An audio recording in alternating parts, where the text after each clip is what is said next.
उम्मीद है आप सब लोग खैरियत से होंगे। दोस्तों आज हम आपको बताएँगे कि माइक्रोसॉफ्ट वर्ड जो सॉफ्टवेयर होता है, ये कब डेवलप हुआ, इसका फॉर्मेट क्या होता है और जो फ़ाइल इसमें बनती है उसका नाम क्या होता है और इसके क्या-क्या इस्तेमालात हैं।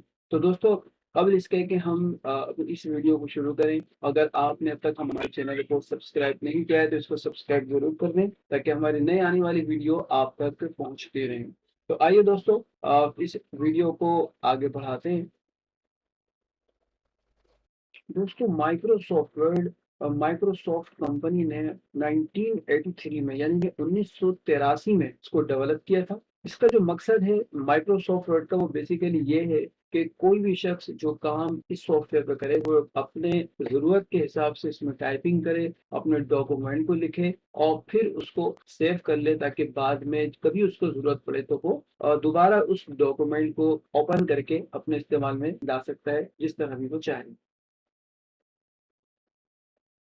दोस्तों माइक्रोसॉफ्ट वर्ड जो है बेसिकली माइक्रोसॉफ्ट ऑफिस जो एक प्रोग्राम है माइक्रोसॉफ्ट कंपनी का, ये उसका एक पार्ट है और ये दुनिया में बहुत ही ज़्यादा इस्तेमाल होने वाला सॉफ्टवेयर है। दोस्तों इसका जो फाइल फॉर्मेट होता है माइक्रोसॉफ्ट वर्ड का, वो होता है डॉट डॉक, जैसा कि यहाँ पे आप लोग देख रहे हैं डॉट डॉक। लेकिन ये जो फॉर्मेट है बेसिकली ये 2007 से पहले जो भी सॉफ्टवेयर हमारे पास मौजूद थे माइक्रोसॉफ्ट वर्ड के, तो उसका फाइल फॉर्मेट ये हुआ करता था।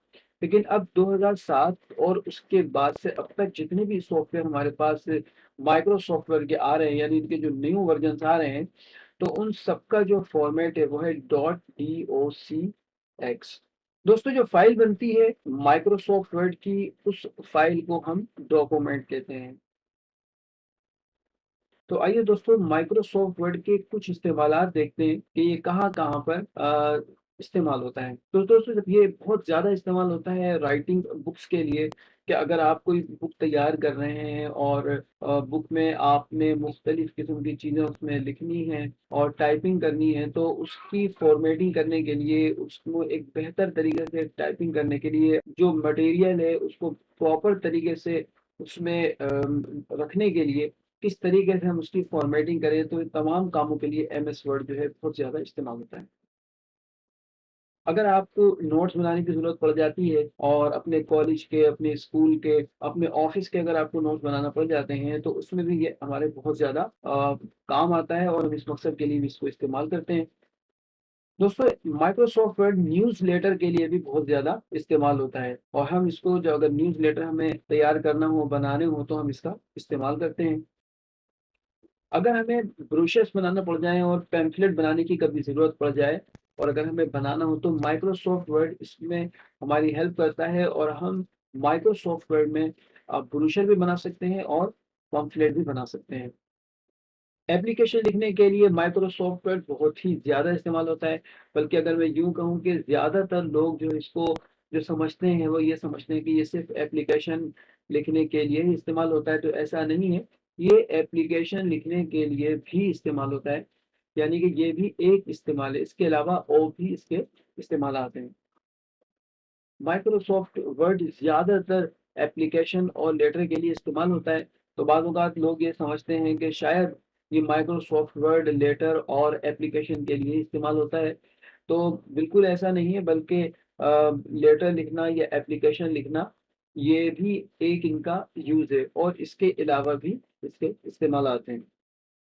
अगर हमें कभी इन्विटेशन कार्ड बनाना पड़ जाए और हम चाहते हैं कि अपना खुद हम इन्विटेशन कार्ड बना लें, तो माइक्रोसॉफ्ट वर्ड में ये काम हम बहुत आसानी के साथ कर सकते हैं।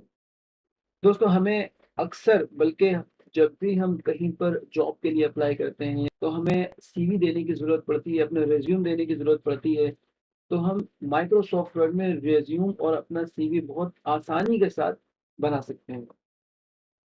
कहीं पर जब हम काम कर रहे होते हैं, तो हमें बाज़-औक़ात ज़रूरत पड़ती है कि हम रिपोर्ट्स जनरेट करें और रिपोर्ट्स बनाएँ, तो माइक्रोसॉफ्ट वर्ड इसमें भी हमारी हेल्प करता है और हम माइक्रोसॉफ्ट वर्ड में अगर रिपोर्ट बनाना हो, तो वो भी हम बहुत आसानी के साथ अपनी रिपोर्ट्स को बना सकते हैं। दोस्तों आज हम आपको बताएँगे कि जो माइक्रोसॉफ्ट वर्ड का जो इंटरफ़ेस होता है, वो किस तरीके नज़र आता है, इसको हम बहुत ही डिटेल में आपको बताने वाले हैं, ताकि आपको इसके बारे में पता चल जाए और जब आप माइक्रोसॉफ्ट वर्ड यूज़ करना चाहें, तो आपके सामने जो इंटरफ़ेस है, उसको आप अच्छे तरीके से समझते हो।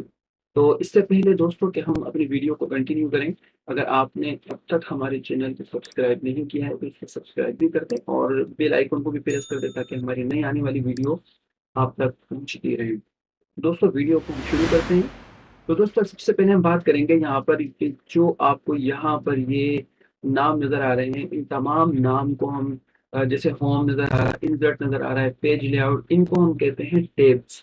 ये सारे टैब्स कहलाते हैं और इन सारे टैब्स को हम एक साथ मिलाकर कह रहे होते हैं कि ये मेन्यू बार है। अच्छा दोस्तों, जब भी हम किसी टैब को क्लिक करते हैं, तो उसके सामने ये पूरा यहाँ से लेकर यहाँ तक ये एक पूरा हमारे पास एक रिबन सामने आ जाता है। इसको यहाँ से लेकर यहाँ तक इस मुकम्मल को हम रिबन कहते हैं और ये रिबन जो होता है, इसके अंदर मुख्तलिफ ग्रुप्स होते हैं, जैसे कि आप देख रहे हैं, फ़ॉन्ट ग्रुप है, पैराग्राफ ग्रुप है, स्टाइल ग्रुप है, एडिटिंग ग्रुप है, क्लिपबोर्ड ग्रुप है। तो ये होम के सारे ये ग्रुप्स हैं। बिल्कुल इसी तरीके से अगर मैं इंसर्ट को क्लिक करूँगा, तो इंसर्ट को जैसे क्लिक करूँगा, तो इंसर्ट का अपना एक यहाँ पर रिबन आ जाएगा। इसके यहाँ पर ग्रुप्स आ जाएँगे, जैसे कि आप देख रहे हैं यहाँ पे लिंक हो गया, हेडर एंड फुटर हो गया, टेक्स्ट हो गया, सिंबल हो गया और हर ग्रुप की अपनी अलग यहाँ पर आप देख रहे हैं कि ये अलग-अलग कमांड्स दी हुई हैं। इसी तरीके से पेज लेआउट को अगर हम क्लिक करेंगे, तो उसके अपने ग्रुप्स आ जाएँगे। देखिए आप यहाँ पे जैसे आपको ये नज़र आ रहे हैं आपको। इसी तरीके से रेफरेंस को करेंगे, उसके अपने ग्रुप आ जाएँगे। अगर हम मेलिंग को करेंगे, उसके अपने अलग ग्रुप आ जाएँगे। व्यू को क्लिक करेंगे, उसके अपने ग्रुप आ जाएँगे। तो हर एक का अपना अलग जो है वो रिबन आएगा और रिबन के अंदर ही मुख्तलिफ ग्रुप्स होंगे और हर ग्रुप्स के अंदर ही उसके यहाँ पर मुख्तलिफ किस्म की आपको जो कमांड्स उसके अंदर दी हुई हैं, वो आपके सामने अपीयर हो जाएँगी। हम वापस आ जाते हैं अपने होम टैब के अंदर और ये वो होम टैब होता है जो सबसे ज़्यादा हमारा इस्तेमाल होता है और ये वाली कमांड्स जो आपके सामने नज़र आ रही हैं, बहुत ज़्यादा इस्तेमाल होती है। दोस्तों, आपके सामने जो चीज़ नज़र आ रही है अभी इस वक़्त, ये हमारे पास जो नज़र आ रहा है, ये पूरा हमारा पेज कहलाता है, इसको हम पेज कहते हैं और ये जो पेज है आपका, इस पेज को हम छोटा-बड़ा भी कर सकते हैं और छोटा-बड़ा करने के लिए यहाँ पर ये जो आपको नज़र आ रहा है, आपको ये कहलाता है ज़ूम स्लाइडर। मैं अगर इसको ज़ूम स्लाइडर को माउस के लेफ्ट क्लिक से दबाकर इसको एरो के निशान को थोड़ा-सा इस निशान को आगे-पीछे करूँगा, तो ये मेरा पेज छोटा-बड़ा भी हो सकता है। जैसे मैं पेज को थोड़ा-सा बड़ा करता हूँ, तो यहाँ पर एक और चीज़ आपको नज़र आएगी, इसको हम कहते हैं स्क्रॉल बार। अपने पेज को अगर मुझे ऊपर-नीचे करके चेक करना हो, अपने पेज पर कुछ लिखा हुआ है, तो उसके लिए मैं इस पे क्लिक करके इसको लेफ्ट क्लिक दबा के जब मैं आगे-पीछे करूँगा, तो ये मेरे सामने जो भी इस पर लिखा हुआ होगा पेज के ऊपर, वो मेरे सामने अपीयर हो जाएगा। बिल्कुल इसी तरीके से बिल्कुल बॉटम में आप यहाँ पर देखें, यहाँ भी स्क्रॉल बार दिया हुआ है। अगर मैं इसको आगे-पीछे, अगर मेरे पास कुछ लिखा हुआ हो, बहुत बड़ा लिखा हुआ है, उसको मैं व्यू करना चाहता हूँ, तो इसकी मूवमेंट से मैं उसको देख सकता हूँ। तो ये दोनों स्क्रॉल बार राइट पर मौजूद होता है और ये आपके यहाँ पे बॉटम में यहाँ मौजूद होता है। दोस्तों, आपको यहाँ पर ये जो नज़र आ रहा है आपको, इसको हम कहते हैं रूलर और ये लेफ्ट साइड पे होता है। एक रूलर हमारा यहाँ पर मौजूद होता है जो कि टॉप पर होता है और ये हमारे पेज साइज़ को बता रहा होता है, हमारे वर्किंग एरिया को बता रहा होता है, जो कि यहाँ से इस पॉइंट से लेकर ये इस पॉइंट तक का जो एरिया, ये हमारा वर्किंग एरिया होता है। जबकि जो रिमेनिंग एरिया होता है, वो मार्जिन एरिया होता है, जो कि प्रिंट के अंदर नहीं आता। और ये दोस्तों, यहाँ पर आप देख रहे हैं कि यहाँ पर आपको मुख्तलिफ किस्म के व्यू नज़र आ रहे हैं। तो जो हम अगर हम चाहते हैं कि अपना हमारा जो माइक्रोसॉफ्ट वर्ड का इंटरफेस है, उसका व्यू चेंज हो जाए, तो जैसे इस वक़्त ये जो व्यू हमारा आमतौर पर जिस पर हम काम करते हैं, वो प्रिंट लेआउट में हम लोग काम कर रहे होते हैं, जो सिलेक्ट आपके सामने हुआ है। तो अगर मैं इस पर क्लिक कर दूँ, ये कहलाता है फुल स्क्रीन रीडिंग व्यू। मैं इस पर क्लिक करके दिखाता हूँ आपको मैं। तो देखें, कुछ इस किस्म का ही हमारे सामने हो जाएगा। अभी हमें इससे बाहर आना है, तो हम इसमें आ गए, इसको हम एस्केप का बटन दबाएँगे, तो हम वापस आ जाएँगे। बिल्कुल इसी तरीके से अगर वेब लेआउट में आ जाऊँ, तो ये मेरा कुछ इस किस्म का व्यू नज़र आएगा। मैं उसको वापस आके दोबारा अगले व्यू में आ जाता हूँ। ये मेरा आउटलाइन का व्यू कहलाता है। अगर मुझे बाज़ औक़ात हमें ज़रूरत पड़ती है कि मुझे आउटलाइन व्यू में काम करना है, तो मैं इस तरह आ सकता हूँ। और ये मेरे पास ड्राफ्ट व्यू कहलाता है, जिसमें अगर मैं काम करना चाहूँ, तो ड्राफ्ट व्यू में भी काम कर सकता हूँ। ज़्यादातर हम जो काम कर रहे होते हैं, वो प्रिंट लेआउट के अंदर हम काम कर रहे होते हैं। अगर कभी आपके सामने इस तरह आ जाए, और आपको इसको खत्म करना हो तो इस क्रॉस को आप खत्म करें, तो आपके सामने पूरा का पूरा कंप्लीट पेज पूरे पूरे विजन के साथ और पूरी विड्थ के साथ आपके सामने आ जाएगा। वर्किंग एरिया आपका वर्किंग एरिया आपका बढ़ जाएगा, आप इसमें जिस तरह चाहें आप काम कर सकते हैं। दोस्तों इसके अलावा यहाँ पर आप देखें, ये जो चीज़ नज़र आ रही है आपको, इसको हम कहते हैं टाइटल बार। टाइटल बार वो जगह होती है जहाँ पे हम जो भी फाइल का नाम रखेंगे वो यहाँ पर नज़र आएगा। जैसे इस वक़्त इस फाइल का नाम डॉक्यूमेंट है, जब इस फाइल को हम सेव करके इसका नाम कोई देंगे तो वो यहाँ पर उसका नाम अपीयर हो जाएगा। दोस्तों जहाँ पर ये जो चीज़ नज़र आ रही है आपको, ये चीज़ हमारे पास इसलिए होती है कि अगर हम अपने पेज को चाहते हैं कि हमारा मिनिमाइज़ हो जाए, अगर हम इसको रिस्टोर डाउन करना चाहते हैं या मैक्सिमाइज़ करना चाहते हैं तो यहाँ से कर सकते हैं। अगर हम चाहते हैं इसको बंद करते हैं, क्लोज़ करते हैं इस फाइल को, तो हम यहाँ से इसको क्लोज़ कर सकते हैं। इसके अलावा दोस्तों आप ये जो देख रहे हैं, ये हिस्सा हमारा कहलाता है क्विक एक्सेस टूल बार। यहाँ इसको हम क्विक एक्सेस टूल बार कहते हैं। यहाँ पर हम अपने हिसाब से अगर कुछ कमांड रखना चाहें, फॉर एग्जांपल मैं आपको दिखाता हूँ। जैसे हमने यहाँ पर क्लिक करा, अब यहाँ पर आप देखें 1 2 3 और 4 कमांड दी है, लेकिन हमें इसमें फॉर एग्जांपल मैं इस कमांड पर अगर मैं क्लिक कर दूँ तो देखिए यहाँ पर ये ऐड हो गई। इसी तरीके से मैं ओपन की कमांड को भी क्लिक कर दूँ तो ये भी यहाँ पर ऐड हो गई।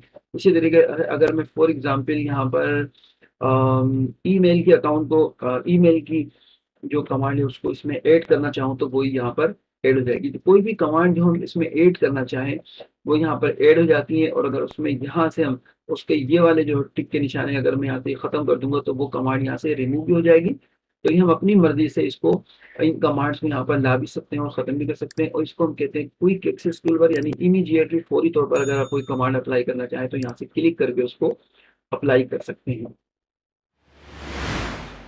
दोस्तों ये जो नीचे पोर्शन नज़र आ रहा है आपको, इसको हम कहते हैं स्टेटस बार। जी हाँ, ये जो नज़र आ रहे हैं आपको, ये स्टेटस बार कहलाता है।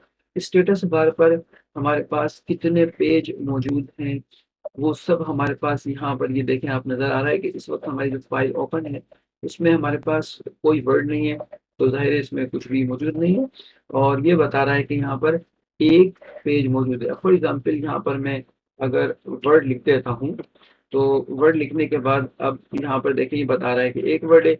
अब अगर मैं फॉर एग्जाम्पल इसमें रख दूँ वर्ड इज, तो अब यहाँ पर आप देखिए इसने यहाँ पे मेंशन कर दिया कि यहाँ पर 2 वर्ड लिखे हुए हैं।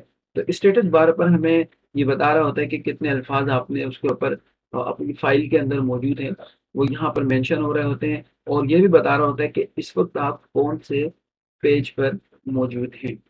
अस्सलाम वालेकुम, क्या हाल है दोस्तों आप लोगों के? ठीक है, आप खैरियत से हैं? आज हम फ़ोन ग्रुप के बारे में सीखेंगे कि फ़ोन ग्रुप किस तरीके से अप्लाई होता है, उसमें क्या क्या चीज़ें होती हैं। याद रखें, फ़ोन ग्रुप को अप्लाई करने के लिए जो टेक्स्ट है उसका सिलेक्ट होना बहुत ज़रूरी है। अगर हम फ़ोन ग्रुप की कमांड अप्लाई करना चाहते हैं तो अगर टेक्स्ट हमारा सिलेक्ट नहीं होगा तो उसके ऊपर हमारी कमांड अप्लाई नहीं होगी। तो आइए, एक हमारे पास फार्मूला है, उस फार्मूले के ज़रिए हम जो है यहाँ पर कुछ टेक्स्ट लेके आते हैं।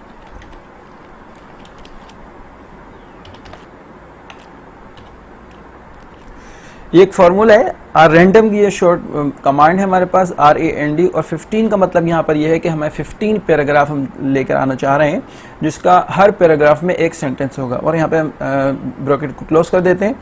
अब हम इंटर करते हैं तो हमारे पास ये बहुत सारे हमारे पास पैराग्राफ आ गए हैं जिसमें हर पैराग्राफ में एक एक सेंटेंस मौजूद है। इसके साइज़ को हम थोड़ा सा बड़ा कर लेते हैं। और अब हम चलते हैं कमांड की जानिब फ़ोन ग्रुप की, कि उसको किस तरीके से हम अप्लाई करना है। सबसे पहले हम टेक्स्ट को सिलेक्ट करेंगे ताकि हम जो कमांड अप्लाई करना चाह रहे हैं हमें पता चल सके। तो यहाँ पर आप देखें, सबसे पहले जो कमांड है ये बी जो कैपिटल लिखा हुआ है, ये बोल्ड की कमांड कहलाती है। यानी इससे आप किसी भी टेक्स्ट को बोल्ड कर सकते हैं। और अगर आप बोल्ड ख़त्म करना चाह रहे हैं, इसको दोबारा क्लिक करेंगे तो बोल्ड ख़त्म हो जाएगा। तो हमने यहाँ पर इसकी कमांड लगा के बोल्ड को यहाँ पर छोड़ दिया, अप्लाई कर दी। दूसरे सेंटेंस में हम नेक्स्ट कमांड को अप्लाई करते हैं। यहाँ पर हम कमांड अप्लाई करते हैं इटैलिक की। यहाँ पे हमने इटैलिक की कमांड अप्लाई की। आप देखें, जो हम जैसे ही हमने क्लिक अप्लाई इटैलिक की कमांड को अप्लाई किया, हमारा जो टेक्स्ट था वो इटैलिक हो गया, यानी वो एंगुलर फॉर्म में चला गया। नेक्स्ट हमारे पास जो सेंटेंस है उसमें हम अगली कमांड अप्लाई करते हैं, ये है अंडरलाइन की कमांड। इसके नीचे अगर हम चाहते हैं कि किसी टेक्स्ट के नीचे अंडरलाइन आ जाए तो हम उसके नीचे अंडरलाइन लाने के लिए अंडरलाइन की कमांड को इस्तेमाल करेंगे। इसी तरह वापस ख़त्म करने के लिए भी इसी कमांड को करेंगे, तो हमारी क्लिक करेंगे तो हमारी ये कमांड डीएक्टिव हो जाएगी। और इसी से हमारी कमांड एक्टिव होगी। अगले जो हमारा सेंटेंस है उसके ऊपर हम नेक्स्ट कमांड अप्लाई करते हैं, वो है हमारी स्ट्राइक थ्रू की कमांड कहलाती है, कि अगर आप चाहते हैं कि आप कुछ वर्डिंग लिखे हुए उसके ऊपर एक लाइन आ जाए तो आप, ये बहुत कम इस्तेमाल होती है लेकिन ये एक कमांड है। अगले सेंटेंस में हम, इस सेंटेंस में ये देखते हैं कि अगर हम अपने फ़ॉन्ट को चेंज करना चाहें, कोई नया फ़ॉन्ट लाना चाहें तो उसको हम कहाँ से करेंगे, तो वो हम यहाँ से देख सकते हैं आप कि यहाँ से अगर आप चाहें तो जैसे जैसे आप सिलेक्ट करते रहेंगे फ़ॉन्ट आपका चेंज होता रहेगा। तो फॉर एग्ज़ाम्पल मैं यहाँ से इसको सिलेक्ट को कर लेता हूँ मैं। इसके बाद हम अगले सेंटेंस में चलते हैं। इस सेंटेंस में हम अगली कमांड को अप्लाई करेंगे। इसमें हमारी कमांड है साइज़, यानी यहाँ पर आप ये देख रहे हैं कि जैसे फ़ॉन्ट साइज़ लिखा हुआ है, तो अगर आप मैं यहाँ पर इसको चेंज करते चले आऊँ तो यहाँ पर आप जैसे जैसे मैं नंबर पर लाता रहूँगा वैसा वैसे इसका साइज़ जो है चेंज होता रहेगा। तो यहाँ पर फॉर एग्ज़ाम्पल मैं 16 का साइज़ जो है सिलेक्ट कर लेता हूँ, तो ये 16 के साइज़ पर ये मेरा टेक्स्ट चला गया। इसके बाद मैं अगली कमांड अप्लाई करता हूँ। फॉर एग्ज़ाम्पल अगर मैं यहाँ पर आप देख रहे हैं कि यहाँ पर मुझे कैपिटल ए नज़र आ रहा है और कैपिटल ए के ऊपर एक एरो का निशान नज़र आ रहा है जो कि ऊपर की जानिब है, एक एरो का निशान जो है वो नीचे की जानिब है। ज़रा मैं आपको बड़ा करके दिखाता हूँ ताकि आपको और क्लियर समझ में आ सके। अब आपको शायद ये क्लियर नज़र आ रहा होगा, यहाँ पे ये ऊपर की जानिब है ये, और ये डायरेक्शन इसकी डाउनवर्ड है। तो डाउनवर्ड का मतलब ये है कि अगर आप इस पर डायरेक्ट क्लिक करेंगे तो इससे डायरेक्ट छोटा कर सकते हैं आप अपने टेक्स्ट को सिलेक्ट करने के बाद। और अगर आप यहाँ पे क्लिक करते चले आए आप डायरेक्ट, तो अपने टेक्स्ट को सिलेक्ट करने के बाद तो ये आपका जो टेक्स्ट है आपको वो ऑटोमेटिक जो है यहाँ से बड़ा होता चले, उसका साइज़ जो है बड़ा होता चलेगा। अगली कमांड की जानिब चलते हैं। ये यहाँ पर हमारे पास कुछ केसेस दिए हुए हैं। केसेस से मुराद ये है कि अगर आप चाहते हैं कि आपके जो केसेस हैं, यानी कि जो लेटर लिखा हुआ है वो सेंटेंस केस में आए, तो अमूमन आपका जो लेटर लिखा हुआ होता है वो सेंटेंस केस में ही होता है। सेंटेंस केस से मुराद ये होती है कि आम तौर पर ग्रामेटिकली जब हम कोई सेंटेंस लिखते हैं तो हमारा सबसे पहला लेटर जो है वो कैपिटल होता है और उसके बाद बाकी जो है अकॉर्डिंग टू ग्रामर हम बाकी चीज़ें हम लिख रहे होते हैं। लेकिन अगर हम चाहते हैं कि हमारा जो टेक्स्ट है वो सारे का सारा टेक्स्ट जो है कैपिटल हो जाए, तो इसमें अपर केस के नाम से कमांड है। जैसे हम उसको सिलेक्ट करेंगे तो ये सारा का सारा टेक्स्ट हमारा अपर केस में चला जाएगा। इसी तरीके से अगर मैं लोअर केस को सिलेक्ट कर लूँ तो मेरा सारा का सारा यहाँ पर टेक्स्ट है वो लोअर में चला जाएगा। लेकिन अगर मैं चाहता हूँ फॉर एग्जांपल मेरे केस का हर वर्ड्स का पहला लेटर कैपिटल हो जाए, तो अगर मैं यहाँ सिलेक्ट करूँगा तो आप यहाँ पर देखें हर वर्ड का जो पहला लेटर है वो यहाँ पर कैपिटल हो जाएगा। और इसी तरीके से अगर मैं आखिर के ऑप्शन को सिलेक्ट कर लूँ तो उस तरह क्या होगा, मेरा हर वर्ड का पहला लेटर स्मॉल हो जाएगा। तो वैसे अमूमन इसकी इतनी ज़्यादा ज़रूरत नहीं पड़ रही होती, लेकिन एक यूज़ है। अगर किसी जगह पर हम चाहते हैं कि इसको यूज़ करना चाहें और ग्राफिकली हम इसको दिखाना चाहें तो इस तरह भी इसको इस्तेमाल कर सकते हैं। यहाँ पे हम इसको अपर केस में लाकर यहाँ पर स्टॉप कर लेते हैं। अगली कमांड में चलते हैं। यहाँ पर हम जो कमांड अप्लाई करने जा रहे हैं वो है हमारी कलर की। यानी यहाँ पर अगर आप चाहते हैं कि अपने कलर फ़ॉन्ट का कलर जो आपने लिखा हुआ उसका चेंज कर लें, तो आप देख रहे हैं जैसे जैसे मैं कर्सर को जिस जिस जगह पर ले जाऊंगा जिस जिस कलर पे, तो कलर ये चेंज होता चलेगा। मैं इसको यहाँ पे रेड कलर कर लेता हूँ, इसको थोड़ा सा मैं बोल्ड भी कर देता हूँ। इसी तरीके से अगर मैं फॉर एग्जांपल चाहता हूँ कि मेरा कल जो लिखा हुआ है मैंने उसका बैकग्राउंड चेंज हो जाए उस टेक्स्ट का या उस उन फ़ॉन्ट्स का, तो वो यहाँ से डायरेक्ट अगर मैं सिलेक्ट करूँगा तो जो यहाँ पर ऑलरेडी पहले से मौजूद होगा, ये इस जगह पर जैसे येलो आपको नज़र आ रहा है तो ये खुद ब खुद ही सिलेक्ट हो जाएगा। लेकिन अगर मैं चाहता हूँ कि ये फॉर एग्जांपल मेरे को येलो नहीं चाहिए, मुझे कोई और कलर चाहिए, तो मैं यहाँ से जो एरो का एक बहुत छोटा सा एरो का निशान है उसको मैं क्लिक करूँगा, तो यहाँ से आप देख रहे हैं कि मुख्तलिफ़ किस्म के कलर ऑलरेडी यहाँ पे दिए हुए होते हैं। जो मैं अगर चाहूँ जो मुझे अच्छा लगता है वो यहाँ से मैं चूज़ कर सकता हूँ। फॉर एग्ज़ाम्पल मैं यहाँ पे इस कलर को मैं सिलेक्ट कर लेता हूँ। मज़ीद आगे चलते हैं हम। तो इस टेक्स्ट पे हम जो अप्लाई करने जा रहे हैं, फॉर एग्ज़ाम्पल मैं इस टेक्स्ट को ये चाहता हूँ कि इस टेक्स्ट पर जो फ़ॉन्ट अप्लाई हो जाए वो यहाँ पर एक टेक्स्ट इफेक्ट एंड टाइपोग्राफी के नाम से एक हमारे पास बटन होता है। इससे हम क्या कर सकते हैं, अपने जितना भी टेक्स्ट है हम उसको एक स्पेसिफिक तरीके से यहाँ पे अपने टेक्स्ट को शो कर सकते हैं। यहाँ पर अब अगर आप यहाँ पे गौर करें तो देखें जो टेक्स्ट में जैसे जैसे यहाँ पर लेके आ रहा हूँ इसका टेक्स्ट जो है वो मुख्तलिफ तरीक़ों से होता चला जा रहा है यहाँ पे। तो इस तरीके से भी हो सकता है कि आप अपने जो टेक्स्ट को अगर कोई अच्छे तरीके से बताना चाह रहे हैं, अच्छी प्रेजेंटेशन के तौर पर दिखाना चाह रहे हैं, तो यहाँ से भी अपने चूज़ करके आप उसको दिखा सकते हैं। फॉर एग्जांपल मैं यहाँ पर इसको ये वाला सिलेक्ट कर लेता हूँ मैं इसको, तो ये यहाँ पर ये स्टॉप हो जाएगा और ये इसका कलर और जितनी भी इसकी जो थीम है वो सारी की सारी चेंज हो जाएगी। लास्ट टाइम हमने फ़ॉन्ट ग्रुप के बारे में पढ़ा था कि फ़ॉन्ट ग्रुप में कमांड्स को किस तरीके से इस्तेमाल किया जाता है और कौन कौन सी बेसिक्स कमांड्स होती हैं जो बहुत ज़्यादा इस्तेमाल होती हैं। फ़ॉन्ट ग्रुप में कुछ और भी कमांड्स होती हैं, तो आज हम उन्हीं कमांड्स को देखेंगे वो कौन सी कमांड्स होती हैं और उनको किस तरीके से इस्तेमाल किया जाता है। सबसे पहले हम देखेंगे कि सुपरस्क्रिप्ट और सबस्क्रिप्ट की जो कमांड होती है वो कौन सी होती है। तो दोस्तों ये देखें यहाँ पे आपको जो x और उसके नीचे यहाँ पे 2 और ये x के ऊपर जो छोटा सा 2 लिखा हुआ नजर आ रहा है, इस कमांड को देखेंगे तो जो ऊपर यहाँ पर जो 2 ऊपर बेसिकली ये सुपरस्क्रिप्ट की कमांड कहलाती है और ये हमारे पास सबस्क्रिप्ट की कमांड कहलाती है। अब ये अप्लाई किस तरीके से है इसको देखते हैं कि फॉर एग्जांपल जैसे यहाँ पे लिखा हुआ है कि x2 और आप ये चाहते हैं कि x के ऊपर ये स्क्वायर ये फॉर्म बन जाए, तो यहाँ पे जैसे आप सुपरस्क्रिप्ट को क्लिक करेंगे यहाँ पे ये स्क्वायर की कंडीशन बन जाएगी। बिल्कुल इसी तरह इसको भी आपने सिलेक्ट किया और फिर आपने दोबारा कमांड अप्लाई की, यहाँ पर ये हो गया। अब इसको भी अगर हम देखते बनाना चाहें तो देखें आप, इसको भी हमने इस तरीके से बना लिया। आइए यूज़ ऑफ सबस्क्रिप्ट देखते हैं। तो जैसे कि आप लोग देख रहे हैं यहाँ पे कुछ केमिकल फार्मूलाज लिखे हुए हैं। अगर हम इसको यहाँ पर सिलेक्ट करें और इसको मैं यहाँ पर सबस्क्रिप्ट की कमांड को जैसे अप्लाई करूँगा तो यहाँ पे आप देखें ये इस तरह बन गया। बिल्कुल यहाँ पर आप देखें ये भी अप्लाई हो गया फार्मूला, ये भी मुकम्मल फार्मूला यहाँ पर हो चुका है। बिल्कुल इसी तरीके से मैं यहाँ पर इसको अप्लाई करूँगा तो यहाँ पर 2 हो गया और ये इसी तरीके से यहाँ पर देखिए ऑक्सीजन का और ये ओजोन का यहाँ पर फार्मूला बन गया। और अगर मैं इनको ख़त्म करना चाहूँ तो मैं इसको सिलेक्ट करूँ और दोबारा इसको क्लिक करूँगा तो ये दोबारा अपनी पोजीशन में चले आएगा, दोबारा क्लिक करूँगा दोबारा अपनी पोजीशन में आ जाएगा। अच्छा, इंपॉर्टेंट बात इसमें यह होती है कि अगर आपने फॉर एग्जांपल ये कमांड यहाँ पे सिलेक्ट हुई हुई है और अगर मैं यहाँ पर कुछ लिखूँगा तो ये इसी के साथ लिखना शुरू कर देगा। तो अगर मुझे आगे लिखना है तो मुझे पहले यहाँ पर इस कमांड को डीएक्टिव करना पड़ेगा। जब ये कमांड डीएक्टिव हो जाएगी, अब मैं आगे इसके अगर कुछ और लिखना चाहूँ तो वो मैं यहाँ पर लिख सकता हूँ। अब वो जो सबस्क्रिप्ट कमांड है वो यहाँ पर अप्लाई नहीं होगी। अगर मैं डायरेक्ट वहाँ पर लिखना शुरू कर देता और ये कमांड यहाँ पर, ये जो कमांड है अगर यहाँ पे एक्टिव होती तो फिर ये भी इस जगह पर आना शुरू हो जाता। अब हम देखते हैं यहाँ पर कि क्लियर फॉर्मेटिंग की कमांड जो है वो किस तरीके से इस्तेमाल होती है और क्लियर फॉर्मेटिंग की कमांड का क्या मकसद होता है। तो बेसिकली यहाँ पर आपके लिए मैंने एक पैराग्राफ लिख के रखा हुआ है जिसमें आप देख रहे हैं कि मुख्तलिफ़ किस्म के इसके ऊपर फ़ॉन्ट के जो कमांड्स हैं वो लगी हुई हैं। अब हम चाहते हैं कि इस पर से सारी की सारी कमांड साइमल्टेनियसली जो है वो एकदम हट जाए इसके ऊपर से। तो मुझे इसको सबसे पहले यहाँ पे सिलेक्ट करना पड़ेगा। जब मैंने इसको यहाँ पे सिलेक्ट कर लिया, सिलेक्ट करने के बाद जब मैं यहाँ पर ये कमांड जो नज़र आ रही है आपको एक हल्की सी पेंसिल बनी हुई नज़र आ रही है, तो मैं जैसे इसको क्लिक करूँगा तो यहाँ से जितनी भी फॉर्मेटिंग हुई हुई थी इसके ऊपर वो सारी की सारी रिमूव हो गई। हाँ, लेकिन इम्पोर्टेंट बात यह है इसमें कि जो आप यहाँ पर जो बैकग्राउंड का कलर होता है वो रिमूव इसी कमांड से नहीं होता।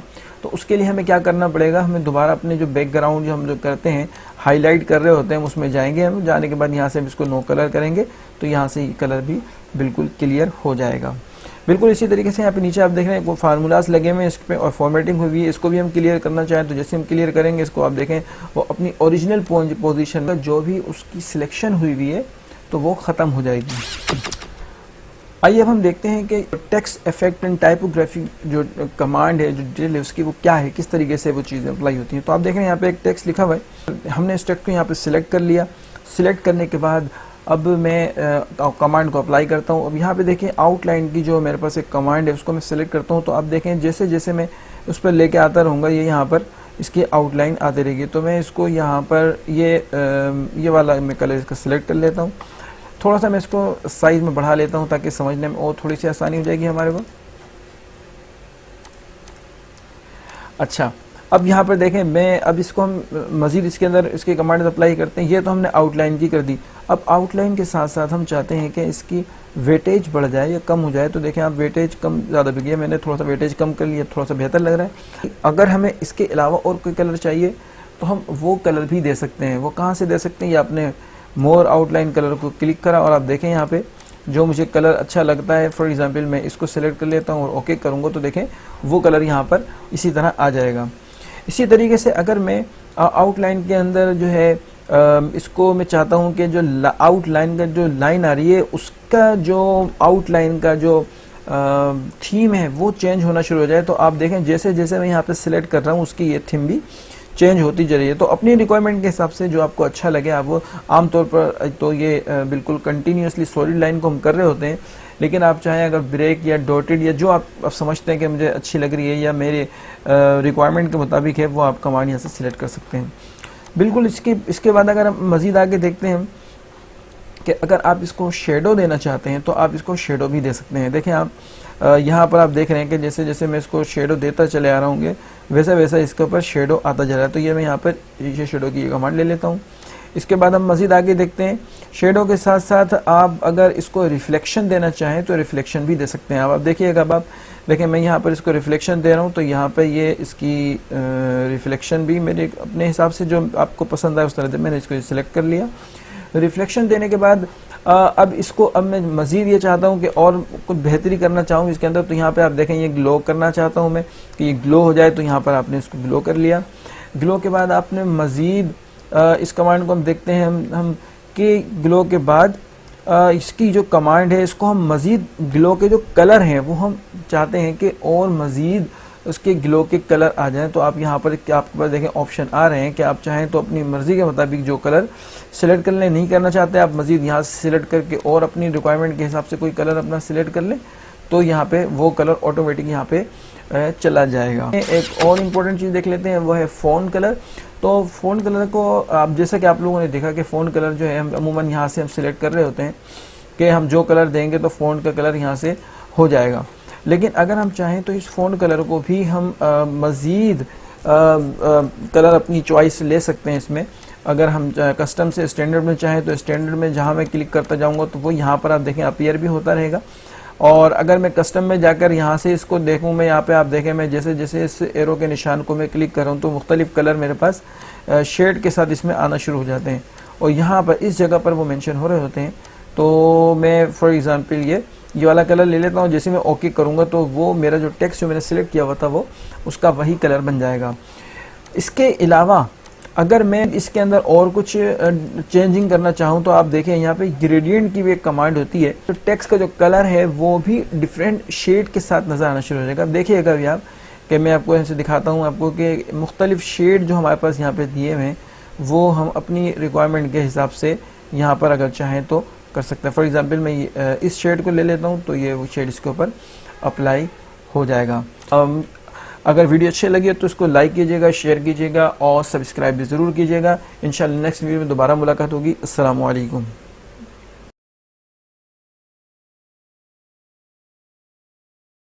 दोस्तों कैसे हैं आप लोग? उम्मीद है दोस्तों आप सब लोग खैरियत से होंगे। दोस्तों आज हम पैराग्राफ ग्रुप को देखेंगे कि पैराग्राफ ग्रुप जो कि एमएस वर्ड में होम टैब में होता है उसमें किस तरीके से काम किया जाता है। तो इसको हमने 2 हिस्सों में डिवाइड किया है। पहले हिस्से में हम जो पार्ट 1 में हम आपको कुछ कमांड बताएंगे, जबकि रिमेनिंग कमांड जो है हम आपको पार्ट 2 में बताएंगे। ये कमांड्स जो है जो यहाँ पर भी इस तरह यहाँ पे मेंशन की हुई है, ये किस तरीके से इस्तेमाल होती है। तो आइए हम इनको आपको 1 बाय 1 डिटेल में समझाते हैं। आइए दोस्तों देखते हैं कि ब्लिट्स के कमांड को एमएस वर्ड में हम जब पैराग्राफ ग्रुप में होते हैं तो इसको किस तरीके से अप्लाई करते हैं।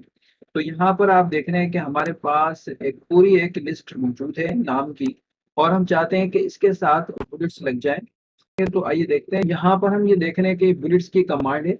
यहाँ पर हम कमांड में जाते हैं, कमांड पर क्लिक करते हैं। जैसे हम कमांड को क्लिक करते हैं तो हमारे सामने बुलेट्स की एक लाइब्रेरी आ जाती है और इसमें हमारे पास मुख्तलिफ किस्म के बुलेट्स के सिंबल यहाँ दिए हुए हैं। जो भी हम लगाना चाहें वो यहाँ पर लगा सकते हैं। फॉर एग्जाम्पल हम यहाँ पर ये चूज कर लेते हैं, तो जो हम सिलेक्ट करेंगे वो बुलेट्स उसी जगह पर लगेगा। तो हम पूरी लिस्ट के ऊपर लगाना चाहते हैं तो हमने पूरी लिस्ट को सिलेक्ट कर लिया और दोबारा हम बुलेट्स की कमांड में गए और अब हम जाके इस वाले बुलेट्स को सिलेक्ट कर लेते हैं। जैसे हम इसको सिलेक्ट करते हैं तो हम ये देखते हैं कि तमाम के तमाम जो नाम है उन तमाम नाम की लिस्ट के ऊपर ये बुलेट्स अप्लाई हो गया।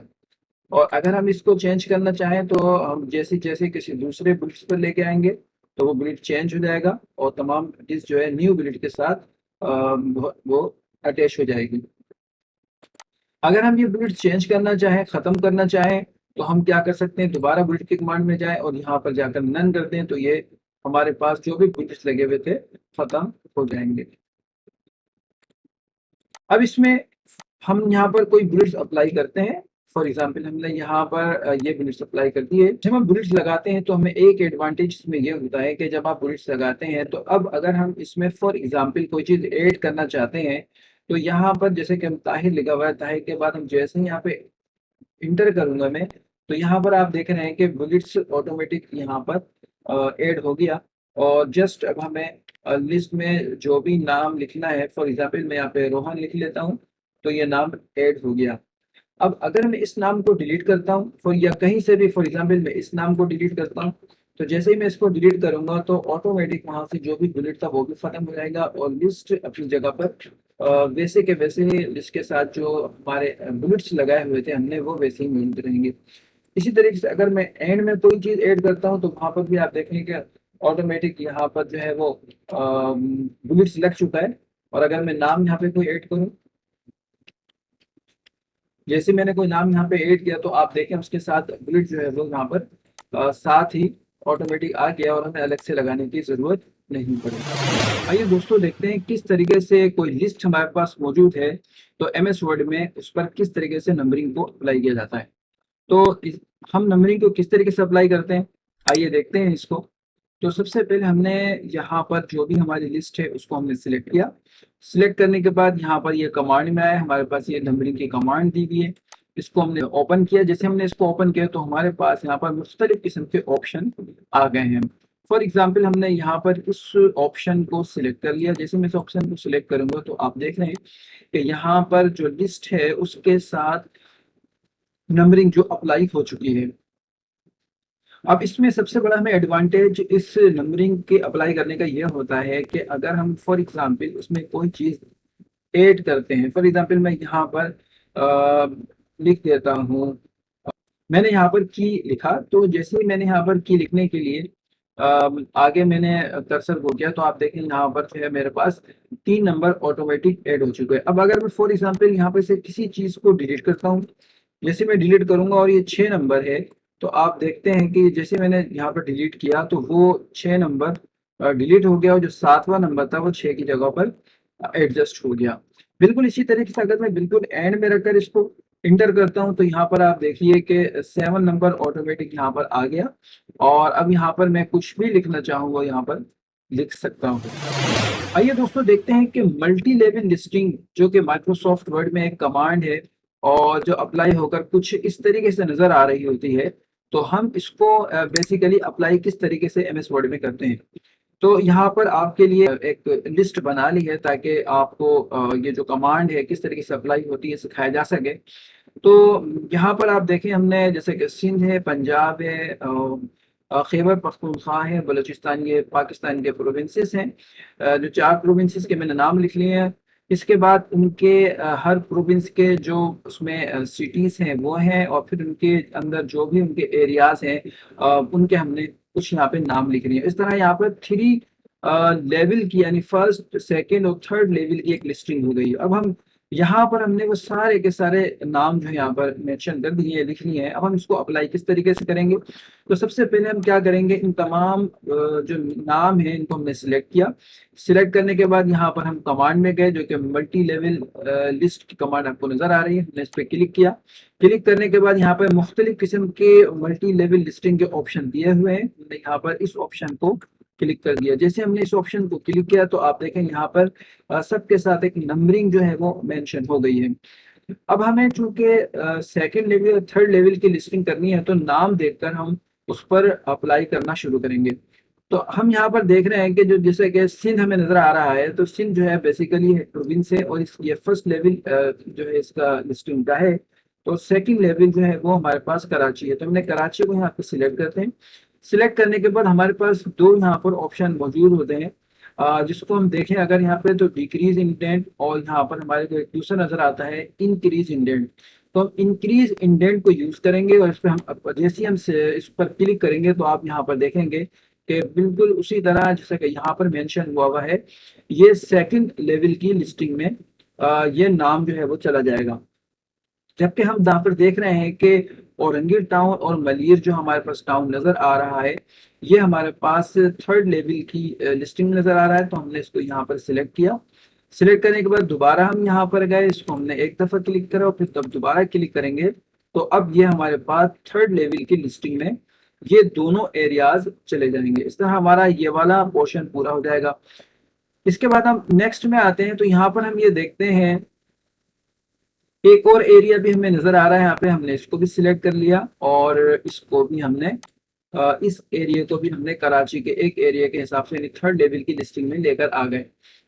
हैदराबाद हमारे पास हम देखते हैं कि हैदराबाद में हमारा ये सेकंड लेवल में हमारा जिस तरह कराची है इस तरह हैदराबाद है। इसको हमने यहाँ पे सिलेक्ट किया और फिर दोबारा इसको अप्लाई किया तो आप देख रहे हैं कि ये भी हमारा सेकंड लेवल में चला गया। इसी तरीके से हम देख रहे हैं लतीफाबाद, ये इसका इलाका है जो हैदराबाद के इलाके में आता है। तो हमने इसको सिलेक्ट किया, इसके बाद हमने इसको यहाँ से सिलेक्ट किया तो अब ये हमारे पास सेकंड लेवल में आ गया। फिर मैंने दोबारा जब इस पे क्लिक करा तो ये हमारे पास दोबारा थर्ड लेवल की लिस्टिंग में चले गया। जैसे कि आप देख रहे हैं 1.2 था तो अब ये इसका 1.2 के बाद 0.1 एक मजीद इसका पोर्शन बन गया। अब हम यहाँ पे आ जाते हैं ये पंजाब में। पंजाब में जो है वो लाहौर इसका जो है वो एक सिटी है। तो हमने लाहौर को सिलेक्ट करते हैं और यहाँ पर हम जैसे इसको क्लिक करेंगे तो लाहौर ये यहाँ पर मेंशन हो गया। शेखुपुरा जो है वो इसका एक इलाका है। हमने इसको दो दफा क्लिक करेंगे हम जब ये तो ये इस तरह हम देख रहे हैं 2.1.1 में ही चला गया। इसके बाद अब देखते हैं मुल्तान जो है हमारे पास सेकंड लेवल में आता है। इसको हमने सेकंड लेवल में कर लिया। इसके बाद हम देख रहे हैं कि मुल्तान के बाद है खानेवाल। खानेवाल मुल्तान का कोई इलाका है। हमने इसको यहाँ पर थर्ड लेवल में लेके आ गए 2.2.1। तो आप देख रहे हैं यहाँ पे 2.2.1 आ गया, जबकि मुल्तान के लिए यहाँ पर हमने देखा 2.2 आया हुआ है। इसी तरीके से हम खैबर पख्तूनख्वा देखते हैं कि इसको हमने चेंज नहीं करना है, ये फर्स्ट लेवल लिस्ट में आता है।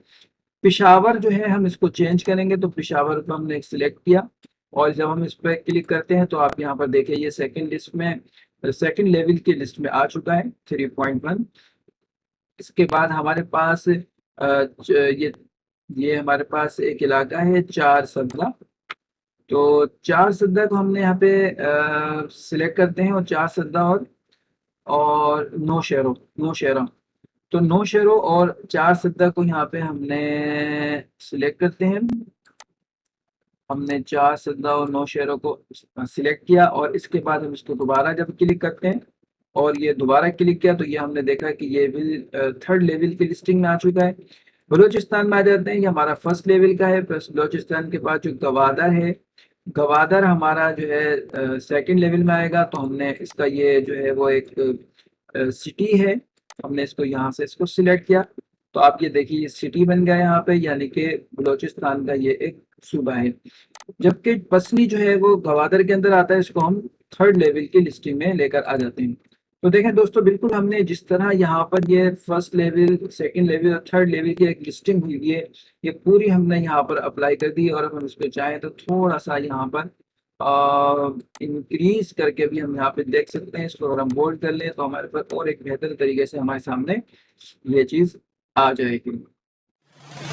आइए दोस्तों, आप देखते हैं कि हमारे पास एक कमांड होती है right to left text direction और left to right text direction, और वो कमांड हमारे पास ये वाली कमांड्स कहलाती हैं।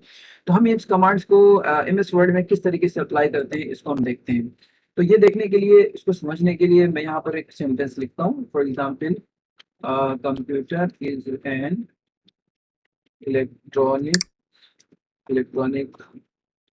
डिवाइस। ओके, तो आपने देखा जब मैंने सेंटेंस लिखना शुरू किया है तो ये लेफ्ट से हमारी राइटिंग जो है वो चलना शुरू हुई है। और ये जो राइटिंग बेसिकली चलना शुरू हुई है, ये आप देखिए यहाँ पर हमारा ये left to right text direction हुआ है।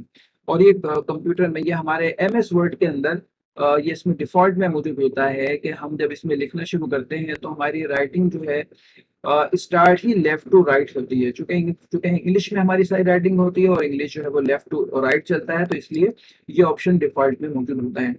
अब अगर हम इस ऑप्शन को चेंज करते हैं, फॉर एग्जाम्पल अगर मैं option right to left text direction कर दूं तो अब ये यहाँ पर चला जाएगा। तो ये हमारे पास उर्दू लिखने के काम में भी आ सकता है कि चूंकि उर्दू की राइटिंग जो है राइट टू लेफ्ट होती है, तो अगर हम उर्दू लिखेंगे तो ये उसमें इस्तेमाल होगा। और अगर मैं फॉर एग्जांपल इसी सेंटेंस को यहाँ पर लिखूं तो ये मेरे पास कुछ इस तरीके से इसकी राइटिंग होगी।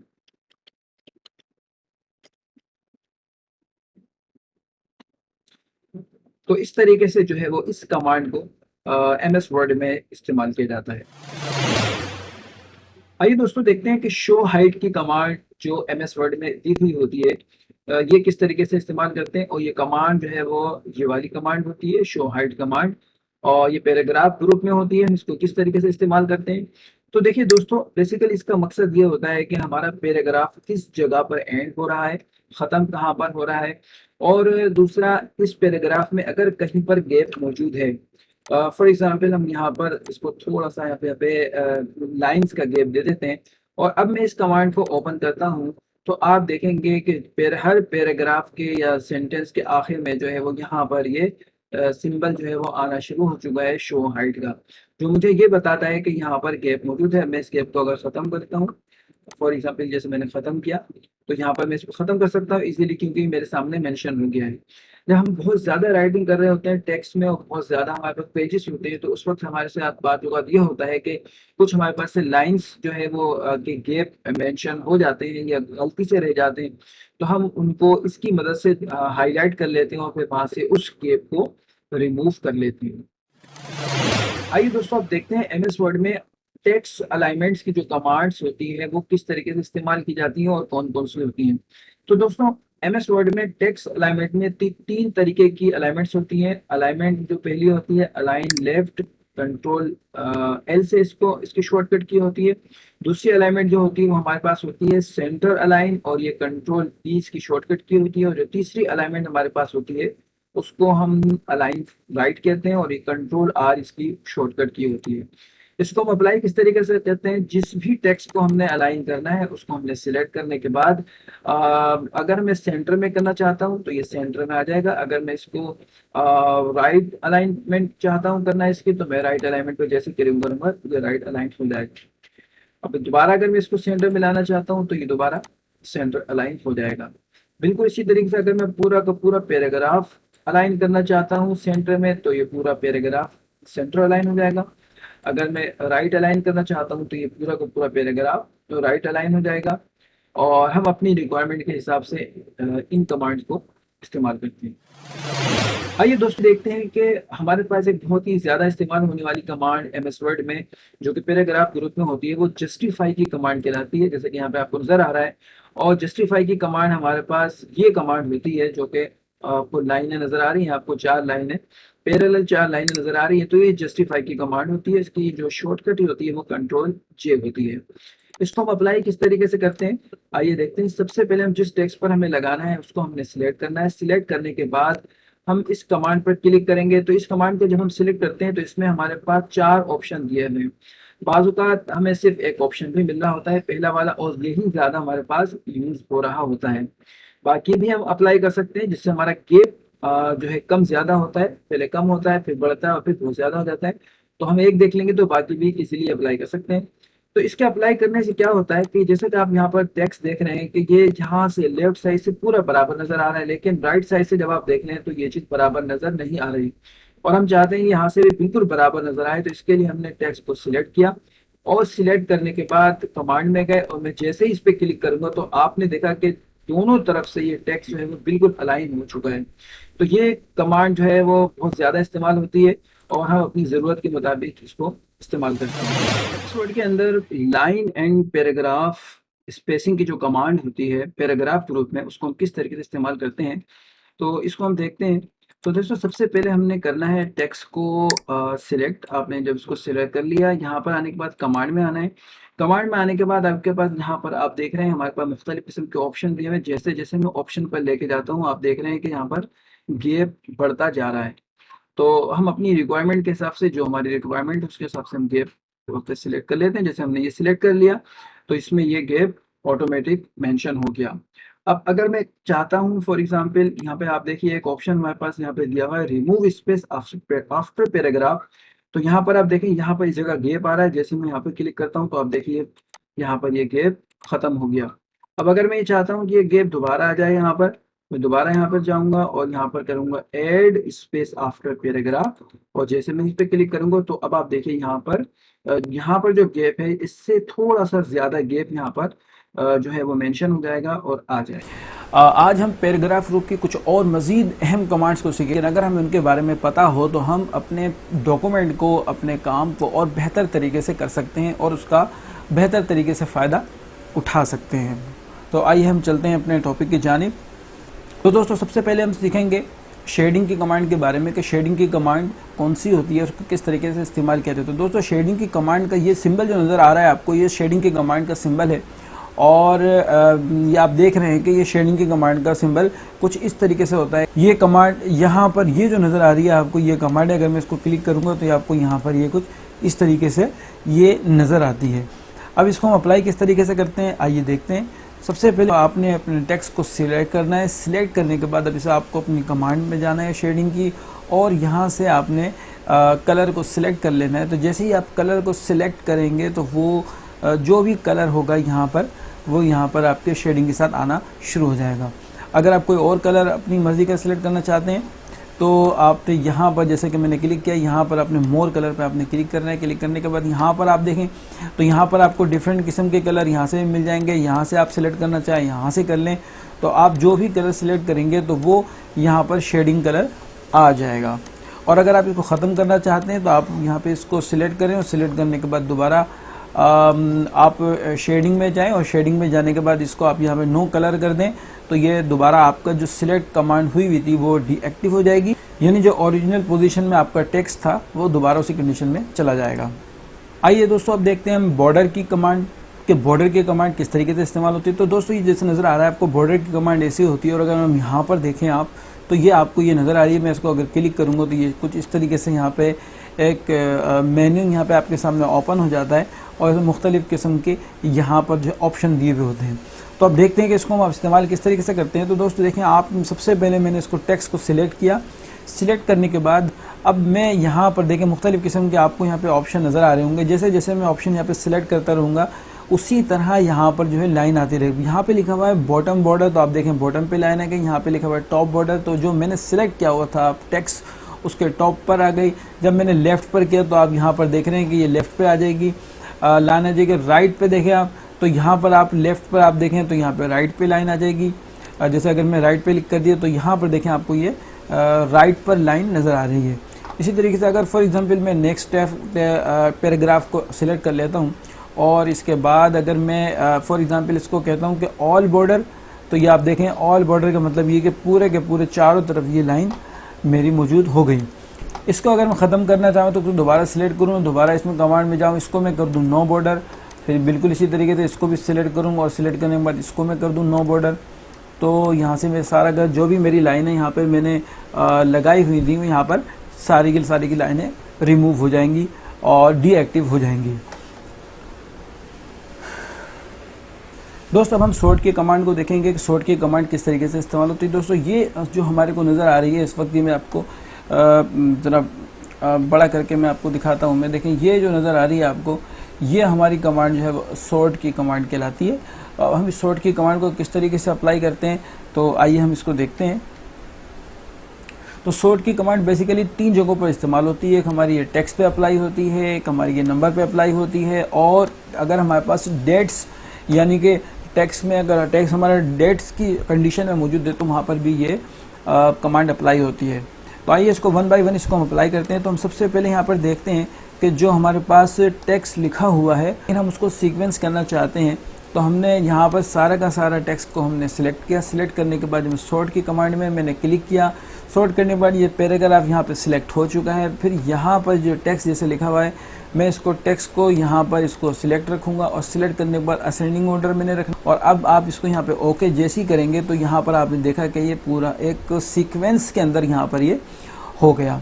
बिल्कुल इसी तरीके से अगर हमारे पास मुख्तलिफ़ किस्म के नंबर लिखे हुए हैं और आप ये चाहते हैं कि सारे नंबर एक सीक्वेंस के अंदर आ जाएं, कि पहले छोटा है फिर उसके बड़ा, उसके बाद बड़ा नंबर, उसके बाद फिर बड़ा नंबर और फिर उसके बाद सबसे आखिर में जो है सबसे बड़ा नंबर मौजूद हो, तो इसको सीक्वेंस करने के लिए वर्ड के डॉक्यूमेंट के अंदर हम दोबारा इसी में सॉर्ट की कमांड में जाएंगे। सॉर्ट की कमांड के जाने के बाद यहाँ पर ये ऑटोमेटिक इसने पैराग्राफ सेलेक्ट हुआ है, इसमें नंबर यहाँ पर ले लिया। अगर ये नहीं आ रहा हो तो आप इसको नंबर ले लेंगे। नंबर के बाद फिर यहाँ पे आपने असेंडिंग ऑर्डर हुआ है यहाँ पे, और फिर यहाँ पे आप जैसे इसको आप ओके करेंगे तो यहाँ पर ये बिल्कुल सीक्वेंस के अंदर आ जाएगा कि ये छोटा, फिर उसके बाद दूसरा, फिर उसके बाद बड़ा, फिर आखिर में सबसे जो ज़्यादा रकम होगी वो सीक्वेंस में आ जाएगी। बिल्कुल इसी तरीके से अगर आप डेट्स आपके पास मौजूद हैं, आप उन डेट्स को चाहते हैं कि वो एक सीक्वेंस के अंदर आ जाएं, तो जो कि पहले जो डेट थी फिर उसके बाद दूसरे बाद उसके बाद तीसरी डेट, और जो बाकायदा तौर पर महीने के एतबार से या साल के एतबार से या दिन के एतबार से उसकी जो है वो सीक्वेंस उसका बने, तो आपने पहले इन डेट्स को आपने सिलेक्ट कर लिया। सिलेक्ट करने के बाद दोबारा सॉर्ट की कमांड में गए, पैराग्राफ आपको सिलेक्ट है, सिलेक्ट होने के बाद यहाँ पे डेट ऑटोमेटिक ये ले लेगा, और फिर असेंडिंग ऑर्डर है, आपने इसको यहाँ पे ओके किया तो ये यहाँ पर इसने ऑटोमेटिक जो है वो 2012 के बाद 2019, फिर 2019 चूँकि 2 दफ़ा है, इसमें पहला जो महीना वो है दूसरा महीना है, दूसरे महीने की 5 तारीख, फिर तीसरा महीना है, फिर 2020 में पहले दूसरा महीना, फिर 5वां महीना, फिर 2020 और फिर किस तरह इसने पूरा एक सीक्वेंस आपको कर दे दिया। अब हम यहाँ पर देखते हैं कि इंडेंट की कमांड को किस तरीके से इस्तेमाल किया जाए। दोस्तों ये जो नज़र आ रहा है आपको बेसिकली थोड़ा सा बड़ा करके दिखाता हूँ आपको। ये जो चीज़ है आपको ये इंडेंट की कमांड कहलाती है, ये भी इंडेंट की कमांड कहलाती है और ये भी इंडेंट की कमांड कहलाती है। ये जैसा कि इसके ऊपर लिखा हुआ नज़र आ रहा है आपको डिक्रीज इंडेंट, और ये लिखा हुआ है आपके पास इंक्रीज इंडेंट। तो हम इसको किस तरीके से अप्लाई करते हैं ये हम आपको दिखाते हैं। तो बेसिकली ये जैसे कि आपका ये पैराग्राफ लिखा हुआ है और यहाँ पर देख रहे हैं हमारे पास यहाँ पर ये मार्जिन यहाँ पर हमारा मौजूद है। तो मैं आपको बताता हूँ कि आपने इसको किस तरीके से अप्लाई करना है। फॉर एग्जांपल आप ये चाहते हैं कि आपका ये पैराग्राफ जो है वो आपके ये जो लेफ़्ट पर यहाँ पे आपको जो इंडेंट जो आपको ये मार्जिन नज़र आ रहा है आपके इस मार्जिन से ये आपका पैराग्राफ जो है वो राइट पर हो जाए। तो यहाँ पर ये जो एरो का निशान राइट वाला नज़र आ रहा है, तो बेसिकली आप जब इसको क्लिक करेंगे तो यह आपका पैराग्राफ ऑटोमेटिक जो है वो राइट पर मूव होना शुरू कर दे, और ये 1/2 इंच मूव करता है। ये जो निशान यहाँ पे नज़र आ रहा है आपको, यहाँ ये जो ऊपर यहाँ पे आपको नज़र आ रहा है ये बेसिकली 1/2 इंच का निशान होता है, 1/2 इंच का डिस्टेंस ट्रेवल का। अगर आपको वापस लेके आना हो तो आप दोबारा इसको क्लिक करेंगे तो यहाँ पर आप इसको वापस अपनी ओरिजिनल पोजीशन पे ला सकते हैं, और ये 1/2 इंच करके ही वापस जो आपका मार्जिन है उसके ये नज़दीक होता चला जाएगा। आज हम होम टैब में स्टाइल ग्रुप के बारे में सीखेंगे कि स्टाइल ग्रुप को किस तरीके से यूज़ किया जाता है, स्टाइल ग्रुप के जो फंक्शंस होते हैं उनको हम किस तरीके से इस्तेमाल करते हैं। इसमें जो हेडिंग 1, हेडिंग 2 दिया हुआ होता है या हेडिंग 3 दिया हुआ होता है उसको हम किस तरीके से इस्तेमाल करते हैं, उसका क्या फंक्शन होता है, और स्टाइल ग्रुप को यूज़ करते हुए टेबल ऑफ कंटेंट किस तरीके से क्रिएट किया जाता है। जो भी आप कंटेंट लिख रहे हैं या जो भी आप बुक या बुकलेट बना रहे हैं या ऐसे लिख रहे हैं या कोई और आपका मटेरियल तैयार हो रहा है तो उसका टेबल ऑफ कंटेंट जो है किस तरीके से क्रिएट किया जाए। दोस्तों अगर आपने अब तक हमारे चैनल को सब्सक्राइब नहीं किया है तो सब्सक्राइब भी कर लें और बेल आइकन को भी प्रेस कर दें ताकि हमारी नई आने वाली वीडियो आप तक पहुंचते रहें। दोस्तों आपने वीडियो को शुरू से आखिर तक देखना है ताकि आप इसके तमाम स्टेप्स को समझ पाएंगे, इस कमांड को किस तरीके से अप्लाई किया जाता है। क्योंकि अगर आपने एक भी स्टेप यहाँ पे मिस कर दिया तो आप इन कमांड्स को और इन ऑप्शंस को प्रॉपर तरीके से अप्लाई नहीं कर पाएंगे। तो आइए दोस्तों अब देखते हैं कि इन कमांड्स को हम किस तरीके से इस्तेमाल करते हैं। यहाँ पर आपके लिए मैंने एक पैराग्राफ लिख लिया है कि आप अंडरस्टैंड कर सकें कि इन कमांड्स को किस तरीके से इस्तेमाल किया जा सकता है। तो देखिए दोस्तों सबसे पहले मैंने यहाँ पे 3 हेडिंग्स लिखी हैं, हेडिंग 1, हेडिंग 2, हेडिंग 3। ये हेडिंग 1 जो है अगर आप यहाँ पर आप देखें तो इसका जो फ़ॉन्ट साइज़ है वो 20 पॉइंट्स है और यहाँ पे इसका एरियल इसका मैंने फ़ॉन्ट लिया हुआ है। दूसरी हेडिंग को रखें तो इसका जो फ़ॉन्ट साइज़ है वो 18 लिया हुआ है और ये कैलिब्री बॉडी है। और अगर मैंने इस पर जहाँ मैंने क्लिक करा तीसरी वाली हेडिंग पे और यहाँ पर आप देखें इसका जो फ़ॉन्ट है वो यहाँ पे कैलिबरी बॉडी है और इसका जो साइज़ है वो 14 है। बिल्कुल इसी तरीके से ये मैंने 1 2 3 4 जगहों पर ये मैंने यहाँ पर आपके लिए तैयार किया है ताकि आप इसको अंडरस्टैंड कर पाएँ कि किस तरीके से स्टाइल ग्रुप होता है, अप्लाई होता है। अब फॉर एग्ज़ाम्पल आप ये चाहते हैं कि जो टेक्स्ट है, जो हमारा एक तैयार किया हुआ मटेरियल है, जितने भी पेजेस हैं उन सब में ये जो हेडिंग आ रही है, तो ये जो हेडिंग, जो मेन हेडिंग है या जो फर्स्ट हेडिंग आती है, इसकी हेडिंग 1 है, मैं इसमें कोई तब्दील करूँ। फॉर एग्ज़ाम्पल मैं इसको अगर तब्दील करना चाहूँ तो मैंने इसको यहाँ से इसका कलर चेंज कर देता हूँ। ये मैंने यहाँ से इसका फॉर एग्ज़ाम्पल कलर मैंने ये चेंज कर दिया। और अब जब मैंने इसका यहाँ पर कलर चेंज किया तो आप ये देखिए इसका ये कलर मेरे को फिर अलग से चेंज करना पड़ेगा। ये मैंने अलग से चेंज किया, फिर इसका कलर मेरे को अलग से चेंज करना पड़ेगा। ये मैंने इसका अलग से कलर चेंज कर दिया।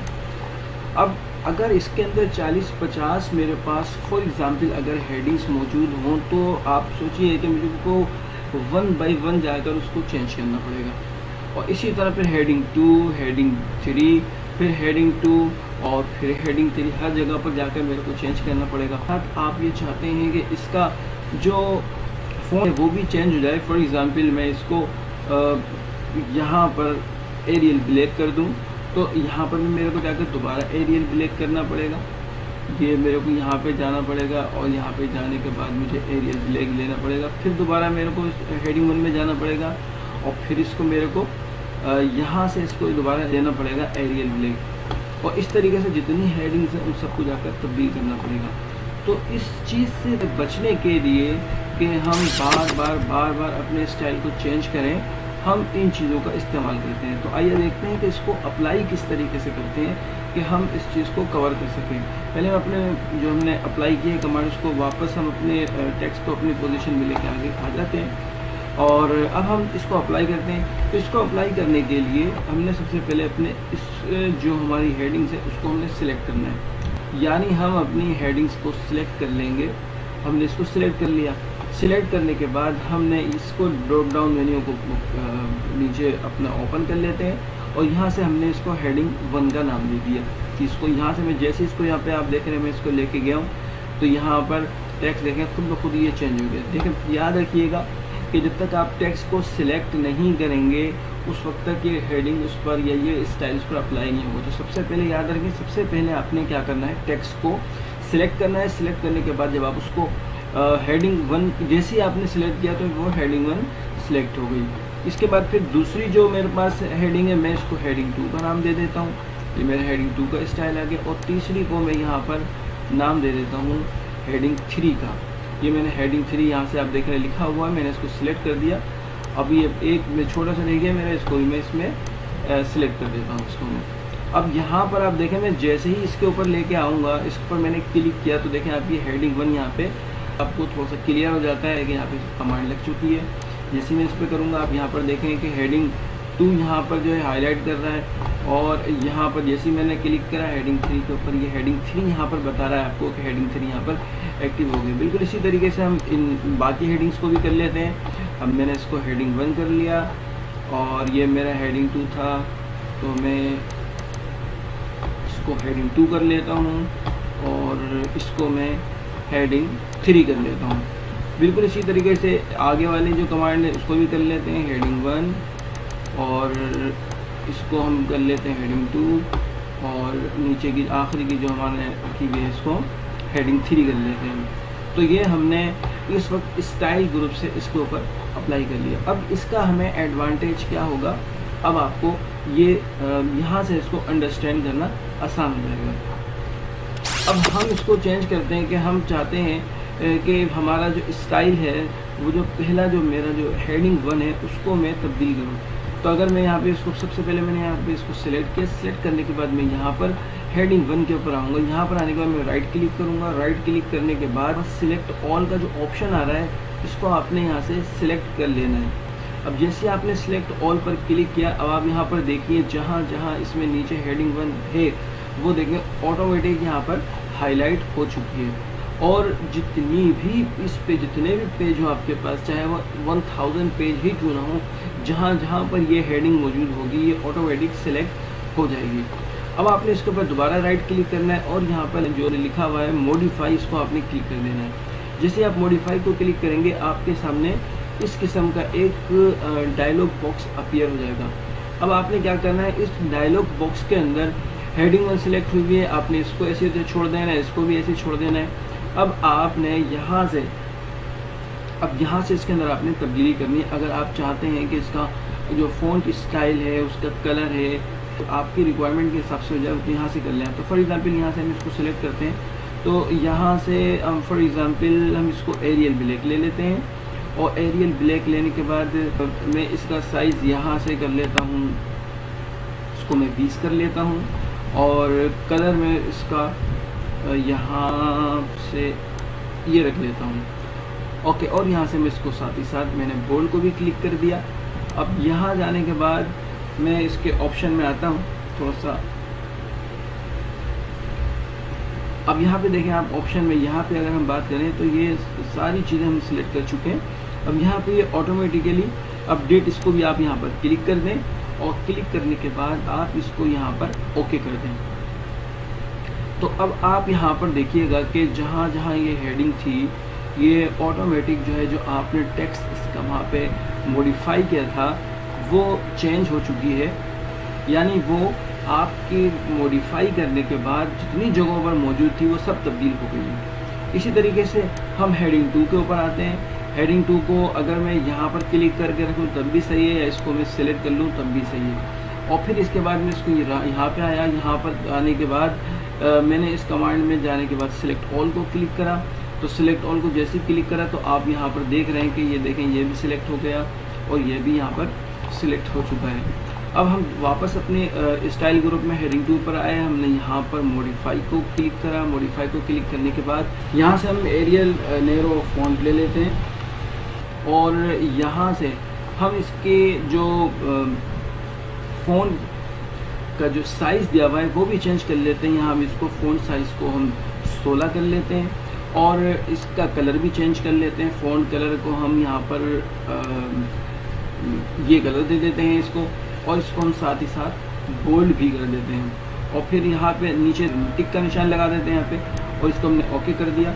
तो जैसे हम ओके करेंगे तो आप देखेंगे कि देखें जहाँ जहाँ पर ये हेडिंग 2 मौजूद थी वो ऑटोमेटिकली जो हमने वहाँ पर चेंजिंग की थी वो उसके अंदर आ गई। बिल्कुल इसी तरीके से हम तीसरी हेडिंग में जाएंगे और तीसरी हेडिंग के अंदर भी हम इसी तरीके से करेंगे। हमने यहाँ पे राइट क्लिक करा, राइट क्लिक करने के बाद सिलेक्ट ऑल को करा। जैसे हम सिलेक्ट ऑल करेंगे वो सारी हेडिंग ऑटोमेटिक यहाँ पे सिलेक्ट हो जाएंगी। और फिर हमने उसी में यानी हेडिंग 3 में जाने के बाद हमने यहाँ पे मॉडिफाई को क्लिक करा। मॉडिफाई को क्लिक करने के बाद यहाँ से हम फॉन्ट सिलेक्ट कर लेते हैं। ये हमने यहाँ से फॉन्ट सिलेक्ट कर लिया। इसका आपने 14 साइज़ रख लेते हैं आप, और इसको आप बोल्ड कर देते हैं, कलर चेंज कर देते हैं इसका। आप कलर इसका ये कलर जो आपको नज़र आ रहा है पर्पल कलर ले लेते हैं हम यहाँ पे, और हम इसको बोल्ड कर चुके हैं। और अब इसको हमने यहाँ पर टिक लगाया और टिक लगाने के बाद हमने इसको ओके कर दिया। तो अब आप देखें जहाँ पर भी ये हेडिंग 3 मौजूद होगी, जो आपने चेंज किया स्टाइल ग्रुप में जाकर, मॉडिफाई में जाकर, वो ऑटोमेटिक यहाँ पर तब्दील हो गया। अब आखिरी चीज़ हमारे पास बचती है, वो बचता है कंटेंट। यानी जो आपने ये जो इसके अंदर ये लिखा हुआ है इसको भी आपने इस स्टाइल में करना है। तो अमूमन जब हम लिख रहे होते हैं, अमूमन डिफ़ॉल्ट के अंदर भी ये नॉर्मल के अंदर जा रहा होता है, लेकिन फिर भी आप इसको यहाँ से सिलेक्ट करें और इसको सिलेक्ट करने के बाद यहाँ पर इसको नॉर्मल क्लिक कर दें। इसको सिलेक्ट करें, सिलेक्ट करने के बाद इसको भी नॉर्मल पे क्लिक कर दें। इसको सिलेक्ट करें, सिलेक्ट करने के बाद इसको भी नॉर्मल पे क्लिक कर दें और इसको भी नॉर्मल पे कर देते हैं। इसका हमें एडवांटेज क्या होगा ये मैं आपको बताता हूँ, ताकि आप लोगों को ये चीज़ समझ आ सके कि ऐसा करने से हमें फ़ायदा क्या होगा। अगर आप वैसे ही सारा का सारा टेक्स्ट लिख लेंगे और अपनी तरफ से हेडिंग डाल लेते हैं तो हमें उसका कोई ख़ास फ़ायदा नहीं होगा। लेकिन ऐसा करने का हमें ख़ास फ़ायदा क्या होगा कि जब आपने ये सब कुछ कर लिया, यानी कि ये हेडिंग 1, हेडिंग 2, हेडिंग 3 और कंटेंट को यहाँ से आपने सब सिलेक्ट कर दिया, तो इसकी मदद से आप इसका टेबल ऑफ कंटेंट जो बनाना है वो आपके लिए बहुत आसान हो जाएगा। तो आइए दोस्तों, अब हम देखेंगे कि इसका जो टेबल ऑफ कंटेंट है वो हम किस तरीके से बनाते हैं। स्टाइल ग्रुप को अप्लाई करने के बाद जो हमें सबसे बड़ा एडवांटेज मिलता है वो मिलता है टेबल ऑफ कंटेंट का, यानी हम टेबल ऑफ कंटेंट इससे बहुत ही आसानी के साथ बना सकते हैं। अब टेबल ऑफ कंटेंट क्या होता है, किस तरीके से बनता है, आइए हम आपको इसके बारे में बताते हैं। तो आपने यहाँ जो सबसे पहले आपकी हेडिंग है उसमें आपने सबसे पहले यहाँ पर क्लिक करना है, और क्लिक करने के बाद आपने जाना है रेफरेंस की जो आपको यहाँ पर टेब नज़र आ रहा है उसमें आपने जाना है। रेफरेंस टेब में जब आप जाएंगे तो रेफरेंस टेब में जाने के बाद यहाँ पर आखिर में आपको लेफ़्ट में आपको कॉर्नर पे आपको यहाँ पर टेबल ऑफ कंटेंट लिखा हुआ नज़र आ रहा होगा। आपने इसको क्लिक करना है। जैसे आप क्लिक करेंगे यहाँ पर आप देखिए आपको दो तरीक़ों से यहाँ पे ये एक तरीके भी मौजूद है, दूसरा ये तरीका, तो आप इस तरीके पर अप्लाई कर दें। जैसे अगर आप इसको क्लिक करेंगे तो आप देखेंगे कि आपके पास यहाँ पर एक table of content automatic develop हो चुका है। अब इस टेबल ऑफ कंटेंट का आपको एडवांटेज क्या है, फ़ायदा क्या होगा, तो पेज नंबर अप्लाई जब कर देंगे तो आप ये को आपको इस टेबल ऑफ कंटेंट के एडवांटेज ये होगा कि अब आपका जो सबसे पहली हेडिंग है यहाँ पे, जो to change the font in MS word, for example अगर हम देखें तो देखें यहाँ पर to change the font in MS word आपको लिखा हुआ नजर आ रहा है, और ये कौन से पेज पर है, तो कौन सी, यानी चाहे आपके पास 1000 ही पेज क्यों ना हो, उनका टेबल ऑफ कंटेंट के कौन सी हेडिंग कौन से पेज पर मौजूद है वो ऑटोमेटिक यहाँ पर डेवलप हो जाएगी। और आप देखिए सबसे पहली हेडिंग और फिर दूसरी हेडिंग और फिर तीसरी हेडिंग, पहली हेडिंग दूसरी हेडिंग तीसरी हेडिंग, पहली हेडिंग दूसरी हेडिंग और तीसरी हेडिंग, यानी जो जो आपने हेडिंग जिस तरीके से वहाँ पर सिलेक्ट की थी कि हेडिंग 1, हेडिंग 2, हेडिंग 3, तो वो अपने सीक्वेंस के साथ आ रही है। यानी टेबल ऑफ कंटेंट में उसका पेज नंबर भी मेंशन हो रहा है कि वो किस पेज नंबर पर अब मौजूद। दोस्तों आज हम होम टैब में स्टाइल ग्रुप में जो कमांड देखेंगे वो हैं create a style, clear formatting और अप्लाई स्टाइल। ये जो आपको कमांड नज़र आ रही है, हम ये कमांड देखेंगे कि ये कमांड या ये ऑप्शन जो दिए हुए होते हैं ये स्टाइल ग्रुप में किस तरीके से इस्तेमाल होते हैं। तो आइए पहले हम देखते हैं कि ये जो ऑप्शन है ये स्टाइल ग्रुप में किस जगह होते हैं। तो देखें ये हमारा स्टाइल ग्रुप है, आपको जो नज़र आ रहा है आपको, और यहाँ पर देखें आप इस जगह पर ये हमारे पास ये ऑप्शन दिए हुए हैं, clear style, clear formatting, apply style. थोड़ा सा मैं आपको ये बड़ा करके दिखा देता हूँ।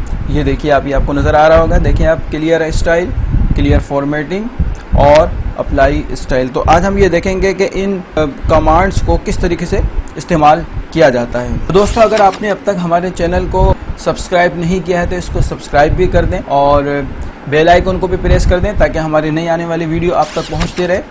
आइए दोस्तों अब यहाँ पर हम देखेंगे कि क्रिएट अ स्टाइल जो ऑप्शन है वो किस तरीके से अप्लाई किया जाता है। तो दोस्तों आप लोगों के सामने यहाँ पर कुछ पैराग्राफ लिखे हुए हैं ताकि आप उसको समझ सकें कि ये किस तरीके से ये कमांड्स अप्लाई की जाती हैं।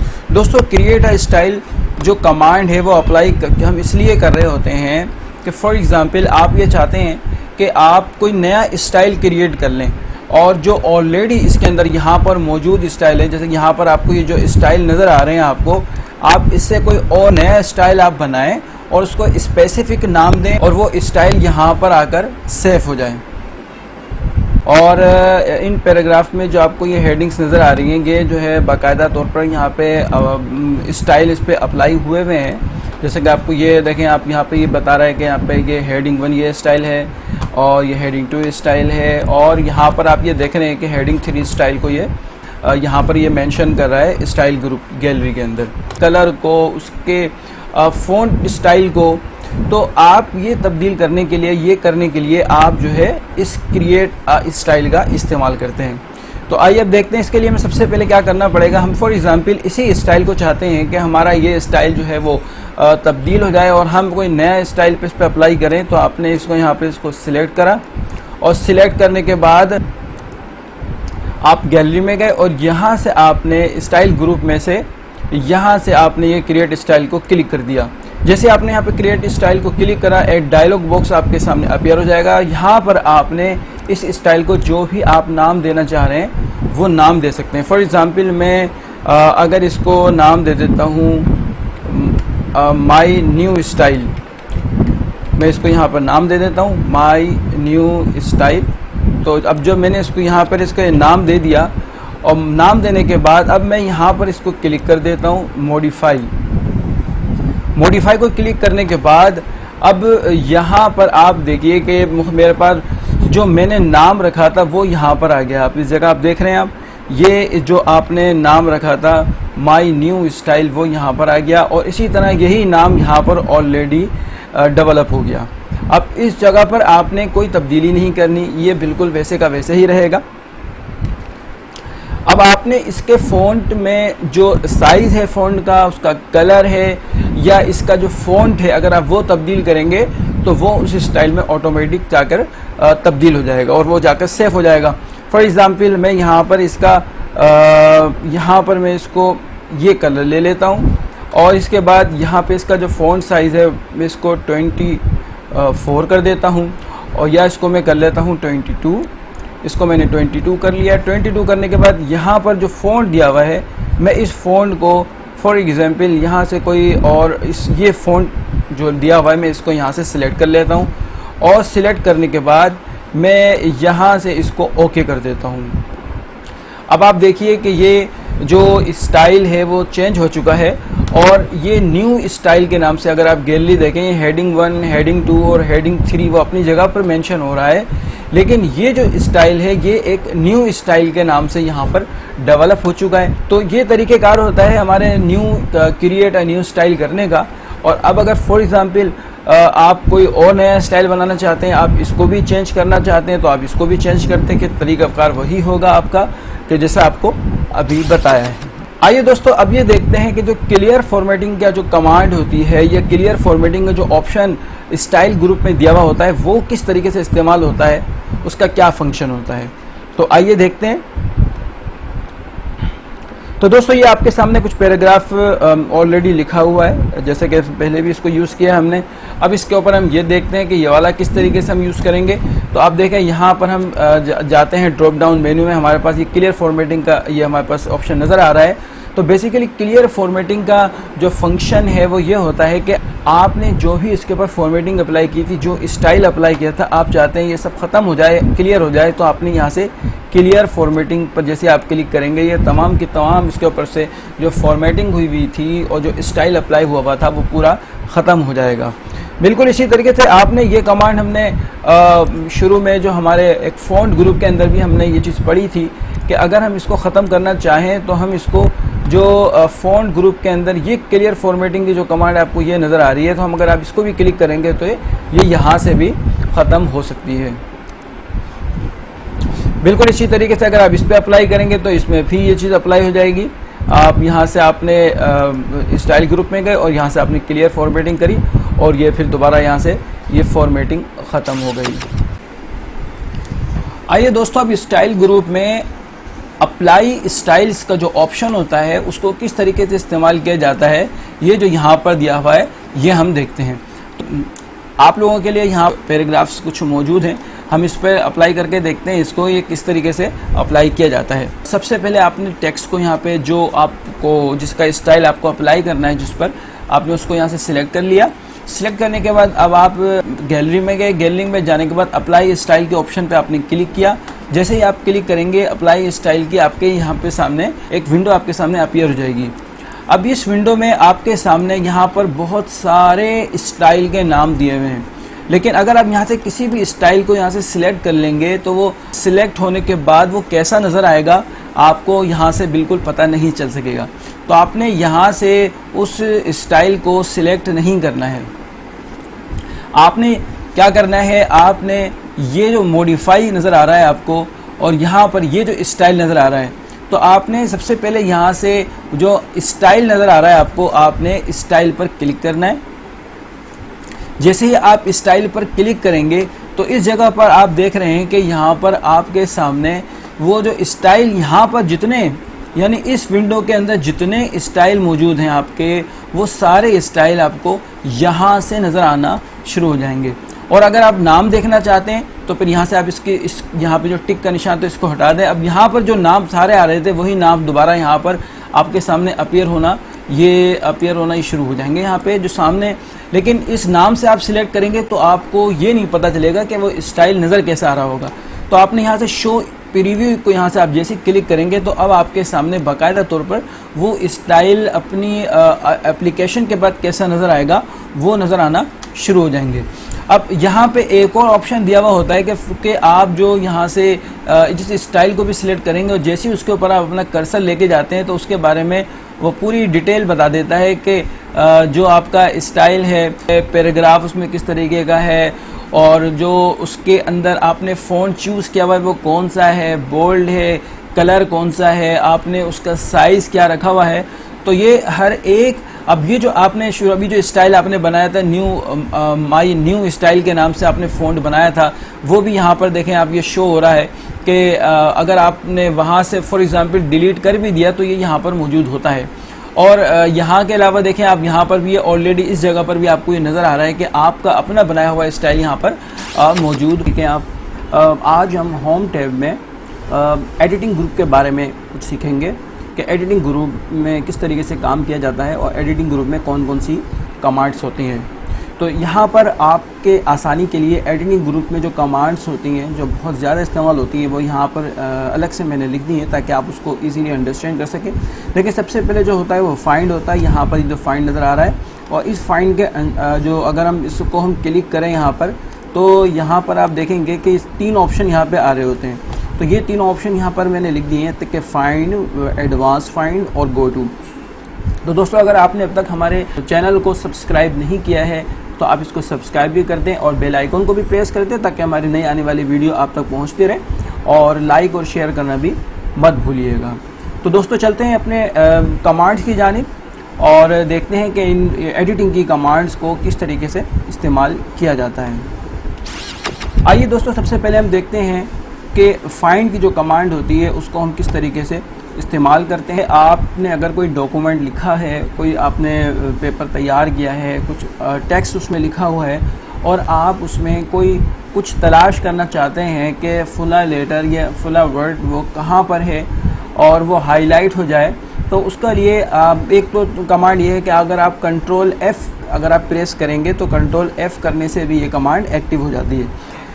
या फिर आप जो है यहाँ पर जो कमांड लिखी हुई है जैसे ही आप इसको यहाँ पर प्रेस करेंगे तो यहाँ पर आप देखें लेफ़्ट साइड पे आपके सामने एक डायलॉग बॉक्स खुल जाएगा नेविगेशन के नाम से और इसमें सर्च का ऑप्शन होगा। यहाँ पर आप जो भी आपको सर्च करना है यहाँ पर आप वो टाइप कर दें। जैसे ही उसको आप यहाँ पर टाइप करेंगे तो वो आपके डॉक्यूमेंट में, पूरे डॉक्यूमेंट में जहाँ जहाँ पर वो लेटर्स होंगे या वो वर्ड होगा वो हाईलाइट होएगा। फॉर एग्ज़ाम्पल यहाँ पर अगर मैं लफ्ज़ यहाँ पे लिख लेता हूँ, जैसे कि वे का वर्ड इस्तेमाल करता हूँ और वे मैंने जैसे ही यहाँ पे लिखा तो ये आप देखें जहाँ पर ये वे मौजूद था ये ऑटोमेटिक हाईलाइट हो गया। तो अब ये पूरे डॉक्यूमेंट में जहाँ जहाँ देखें यहाँ पर 2 जगह पर ये यहाँ पर मौजूद है, मैंने यहाँ पे क्लिक किया, यहाँ पर मौजूद है और एक ये यहाँ पर मौजूद है। तो ये पूरे डॉक्यूमेंट में चाहे आपका 1000 पेज का ही डॉक्यूमेंट हो तो जहाँ जहाँ पर ये वर्ड लिखा हुआ होगा ये इसी तरह हाईलाइट हो जाएगा। अब हम दोबारा देखते हैं इसी कमांड को। अब इसी तरीके से, लेकिन अगर आप ये चाहते हैं कि ये ड्रॉप डाउन जो मेन्यू है आपने इसको क्लिक किया और फिर आप दोबारा इस कमांड को एक्टिव करेंगे तो दोबारा ये कमांड उसी तरह अप्लाई हो जाएगी। तो पहला वाला इस कमांड का जो पहला ऑप्शन है यानी ये जो आपको नज़र आ रहा है ये बिल्कुल वैसा ही है जैसे अगर आप डायरेक्ट इसको अप्लाई करते हैं तो आपके सामने जिस तरह ये नेविगेशन बॉक्स आ जाता है आपके पास और आप सर्च करके अपना लफ्ज़ तलाश कर लेते हैं या वर्ड तलाश कर लेते हैं। तो बिल्कुल इसी तरीके से अगर आप इसमें जाके करेंगे तो इसमें भी बिल्कुल उसी तरह से ये काम करेगा। तो अब हम जो है वो अगली कमांड की जानिब चलते हैं जो इसका नेक्स्ट ऑप्शन है। तो आइए दोस्तों अब हम चलते हैं एडवांस फाइंड की जानिब के एडवांस फाइंड की जो कमांड है या ऑप्शन जो है वो किस तरीके से इस्तेमाल होता है। तो आप यहाँ पर देख रहे हैं जैसे कि ये एडवांस फाइंड का ऑप्शन, ये इसमें भी कैमरा बना हुआ नज़र आ रहा है आपको।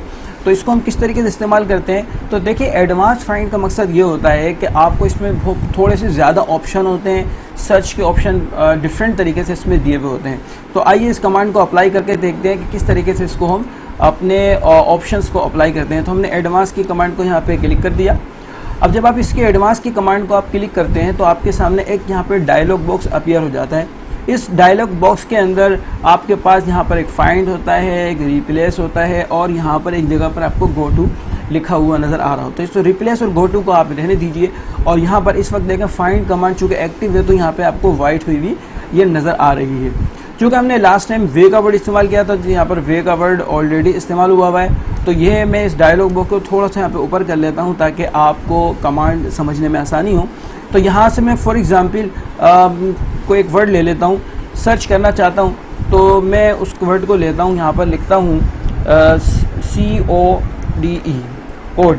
और अब यहाँ पर जो मैं सर्च करूँगा वो सर्च करने का अंदाज़ थोड़ा सा डिफरेंट होगा। तो यहाँ पर मैं सर्च करने के लिए क्या करूँगा कि आप यहाँ पर फाइंड नेक्स्ट को क्लिक करेंगे। जैसे आपने फाइंड नेक्स्ट को क्लिक करा तो जहाँ पर ये वर्ड मौजूद था ये वहाँ पर ये अपीयर हो जाएगा और इस तरीके से शेडिड होकर ये आपके सामने हाईलाइट होकर नज़र आएगा। अब आप इसको अगर दोबारा फाइंड नेक्स्ट करेंगे तो चूंकि इसके अंदर दोबारा ये वर्ड मौजूद नहीं है तो ये दोबारा वर्ड अपीयर नहीं होगा, बल्कि आपके सामने ये डायलॉग बॉक्स आ जाएगा कि we are finish searching the document, यानी कि डॉक्यूमेंट पूरा कंप्लीट सर्च हो गया है और इसके अंदर सिर्फ यही मौजूद है।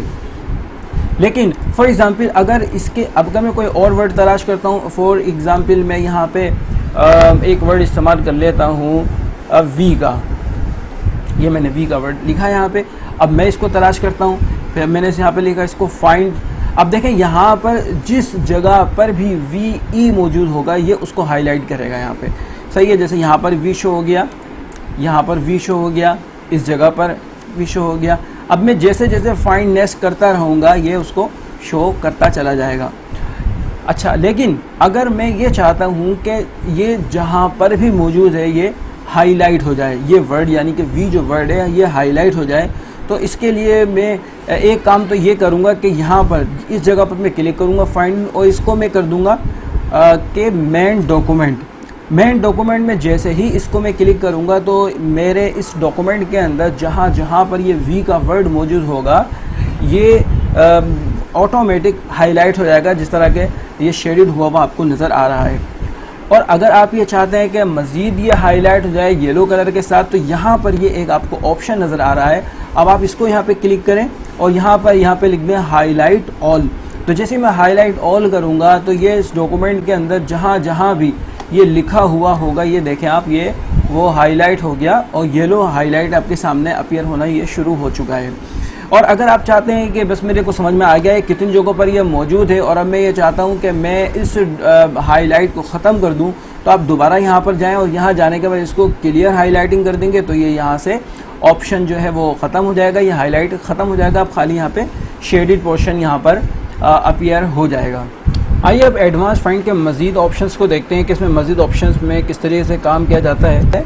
और हमने यहाँ पर फाइंड नेक्स्ट को देख लिया था हमने किस तरह का करना है, और हमने हाईलाइट को किस तरीके से हमने हाईलाइट करना ये देख लिया। अब इस कमांड को देखते हैं हम, ये जो हमारे पास एक ऑप्शन दिया हुआ है इसको हम किस तरीके से इस्तेमाल करते हैं। हमने यहाँ पर इसको सिलेक्ट कर लिया, सिलेक्ट करने के बाद हम कमांड में गए, एडवांस कमांड को हमने क्लिक करा।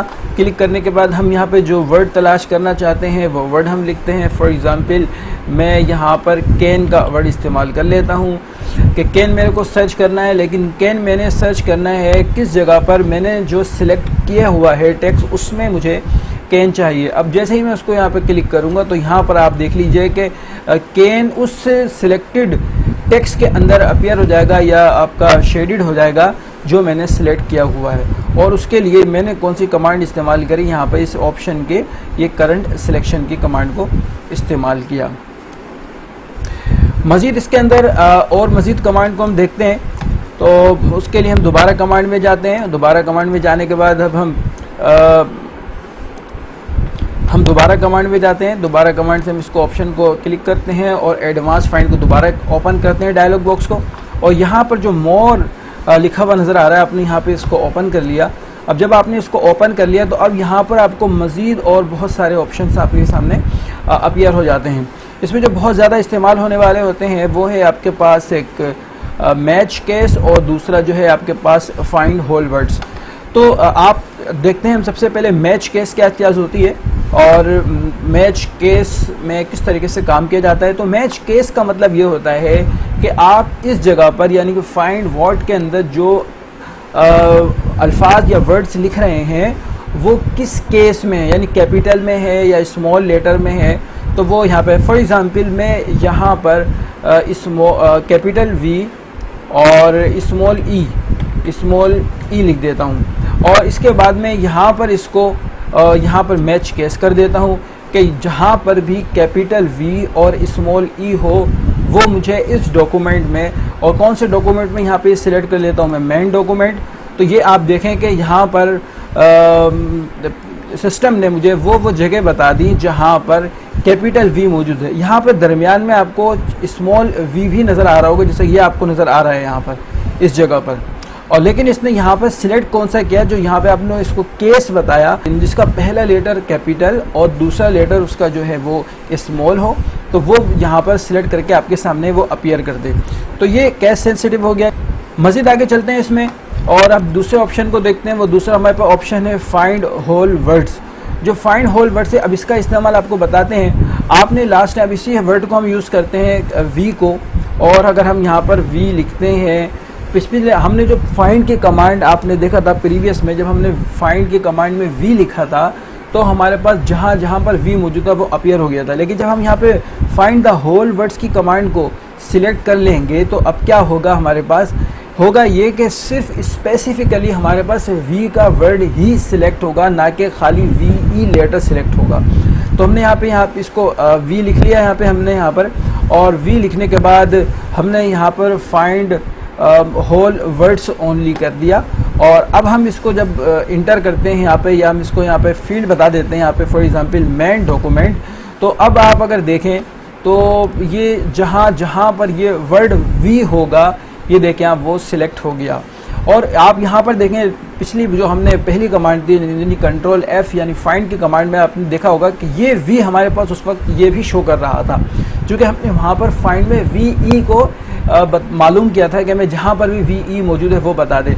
लेकिन अगर हमें कोई स्पेशल लेटर चाहिए तो हम क्या कर सकते हैं कि एडवांस फाइंड में जाने के बाद ये हम यहाँ पर वी लिखें और यहाँ पर फाइंड होल वर्ड्स ओनली को क्लिक कर दें, और फिर अपने जिस डॉक्यूमेंट में हमें चाहिए, मेन डॉक्यूमेंट हमारा जो है इसमें हमें अपने इस वर्ड को तलाश करना है, हम ये लिखें और इसके बाद इंटर कर दें, और इसके बाद हम जो क्या कर दें इसको क्लोज कर दें। तो जहाँ पर भी हमारा ये लेटर होगा मौजूद, ये वर्ड मौजूद होगा, वो हमारे सामने अपीयर हो जाएगा।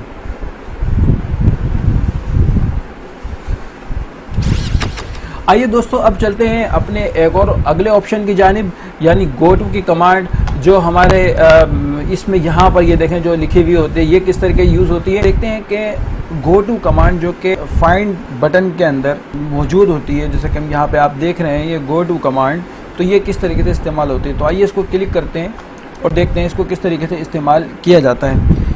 तो बेसिकली गो टू की कमांड जो इस्तेमाल होती है ये आपको किसी स्पेसिफिक प्लेस पर पहुंचाने के लिए इस्तेमाल होती है, यानी आप अपने डॉक्यूमेंट के अंदर किस किस जगह पर आप जा सकते हैं। तो यहाँ पे आपको बताते हैं, फॉर एग्जांपल आप किसी पेज पर जाना चाहते हैं, पेज का यहाँ पे आप नंबर मेंशन कर देंगे, सेक्शन में जाना चाहते हैं उस सेक्शन का नंबर मेंशन कर देंगे, किस लाइन में जाना चाहते हैं उस लाइन का नंबर, बुक मार्क है, कमेंट है, फुट नोट, और ये बहुत सारे आपको मज़ीद उसमें ऑप्शन दिए हुए हैं। तो आइए हम एक दो ऑप्शन इसमें देख लेते हैं कि किस तरीके से इसको हम यूज़ करते हैं। लेकिन अगर आप वर्ड के डॉक्यूमेंट में काम कर रहे हैं और किसी स्पेसिफिक पेज पर जाना चाहते हैं तो आप इस कमांड के ज़रिए उस पेज पर जा सकते हैं। तो आपने सबसे पहले पेज को यहाँ से सिलेक्ट कर लेना है, जैसे कि मैं यहाँ पे आपको ये नज़र आ रहा है, और पेज के बाद यहाँ पर आपने पेज का नंबर लिख देना है। तो फॉर एग्ज़ाम्पल मैं यहाँ पर पेज नंबर 3 लिख देता हूँ और यहाँ पर इसको इंटर कर दूँ या गो टू कर दूँ और फिर यहाँ पे क्लोज़ कर देता हूँ मैं इसको। तो अब आप यहाँ पर देखिए ये पेज नंबर 3 आ चुका है। तो यहाँ पे मैं इसको थोड़ा सा नीचे करके दिखाता हूँ। यहाँ पर आप देखें आपको नज़र आ रहा होगा यहाँ पेज नंबर 3 लिखा हुआ है, और हमारा डॉक्यूमेंट जो है बिल्कुल यहाँ पे हमारा कर्सर जो है बिल्कुल इस जगह पर आकर ये स्टार्ट पोजीशन पर आकर ये बिलिंग करना शुरू कर देगा आपका। तो आप अपनी पोजीशन पे पहुँच गए। दोबारा इसको हम देखते हैं कि हम कुछ और चीज़ अप्लाई करके। फॉर एग्जांपल मैं इसको दोबारा चाहता हूँ कि पेज 1 पर आ जाऊँ। मैंने यहाँ पे पेज 1 लिखा और यहाँ पे मैंने गो टू को क्लिक करा, तो आप देखिए, और मैं इसे यहाँ पे क्लोज कर देता हूँ। तो आप देखिए यहाँ पे पेज 1 के बिल्कुल स्टार्ट में यहाँ पर इस जगह पर मेरा कर्सर ये आ चुका है और ये यहाँ पर ये देखें ये पेज 1 मौजूद है। बिल्कुल इसी तरीके से अगर आप चाहते हैं कि आप किसी स्पेसिफिक लाइन में पहुंच जाएं, तो यहाँ पे आपने लाइन का नंबर डाल देना है। फॉर एग्जांपल मैं यहाँ पे लाइन नंबर 3 डाल देता हूँ और यहाँ पे इंटर कर दूँ इसको, और या गो टू कर दूँ और यहाँ पे इसको क्लोज कर दूँ। तो अब आप यहाँ से इसके काउंट करना शुरू करें, तो लाइन 1, लाइन 2 और ये लाइन 3। तो आप तीसरी लाइन में आप पहुँच चुके हैं। यहाँ पे आपको उसको व्यू करना है, देखना है, कोई एडिट करना है, या कोई आपसे इन्फॉर्मेशन आपने वहाँ पे रखी हुई थी उसको आपने देखना है, तो इस तरीके से जा सकते हैं। तो दोस्तों एडिटिंग ग्रुप का पार्ट 1 यानी कि फाइंड की जो कमांड है, जो फाइंड का बटन है, तो वो उसकी कमांड तो यहीं तक के थी, और इसके इंशाल्लाह नेक्स्ट जो सेकंड पार्ट होगा उसमें एडिटिंग ग्रुप के जो बाकी बकाया कमांड यानी कि रिप्लेस और सिलेक्ट को इंशाल्लाह डिस्कस करेंगे और आपको बताएंगे उनको किस तरीके से इस्तेमाल करते हैं। दोस्तों इस वीडियो में हम होम टैब में एडिटिंग ग्रुप में रिप्लेस और सिलेक्ट कमांड के बारे में सीखेंगे कि सिलेक्ट और रिप्लेस कमांड एडिटिंग ग्रुप में किस तरीके से इस्तेमाल होती है। यहाँ पर देखिए ये जो नज़र आ रही है आपको, ये यहाँ पर एडिटिंग ग्रुप की जो नज़र आ रही है, ये रिप्लेस की कमांड नज़र आ रही है आपको, और ये सिलेक्ट की कमांड नज़र आ रही है। और सिलेक्ट की कमांड के अंदर यहाँ पर select all, select object, select all text with similar formatting जो नज़र आ रहा है आपको, इस बारे में हम इस वीडियो में सीखेंगे। दोस्तों अगर आपने अब तक हमारे चैनल को सब्सक्राइब नहीं किया तो इसको सब्सक्राइब कर दें और बेल आइकन को भी प्रेस कर दें ताकि हमारी नई आने वाली वीडियो आप तक पहुंचती रहे। और वीडियो को शुरू से आखिर तक देखिएगा ताकि आपको पता चल सके कि एडिट ग्रुप के जो ऑप्शन दिए हुए हैं ये किस तरीके से इस्तेमाल होते हैं। क्योंकि अगर आपने एक भी ऑप्शन मिस कर दिया या अपने स्टेप मिस कर दिया तो आप हो सकता है इस कमांड को सही तरीके से इस्तेमाल ना कर सकें।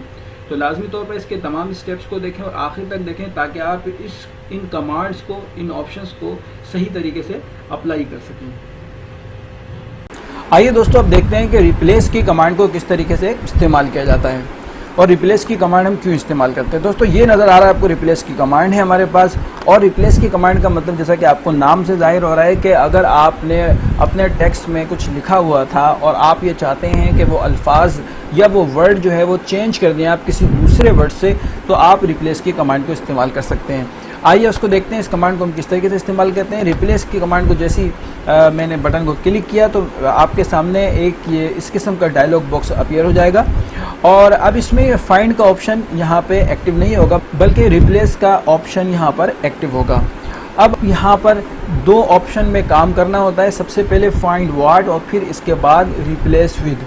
अब यहाँ पर फॉर एग्जांपल यहाँ पर एक वर्ड हमें नज़र आ रहा है यहाँ पर एंड का, तो अगर मैं यहाँ पर एंड का वर्ड ले लेता हूँ और यहाँ पे लिख लेता हूँ एंड, और अगर मैं इस एंड को चेंज करना चाहता हूँ और से OR, और इसके बाद मैं चाहता हूँ कि मेरे डॉक्यूमेंट के अंदर जहाँ कहीं भी एंड का लफ्ज़ लिखा हुआ है वो और से तब्दील हो जाए यानी रिप्लेस हो जाए, तो मैं यहाँ पर क्या कर दूँगा, रिप्लेस ऑल।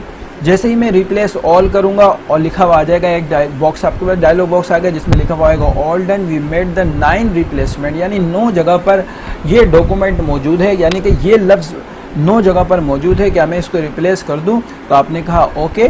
तो अब आप इसको क्लोज कर दें।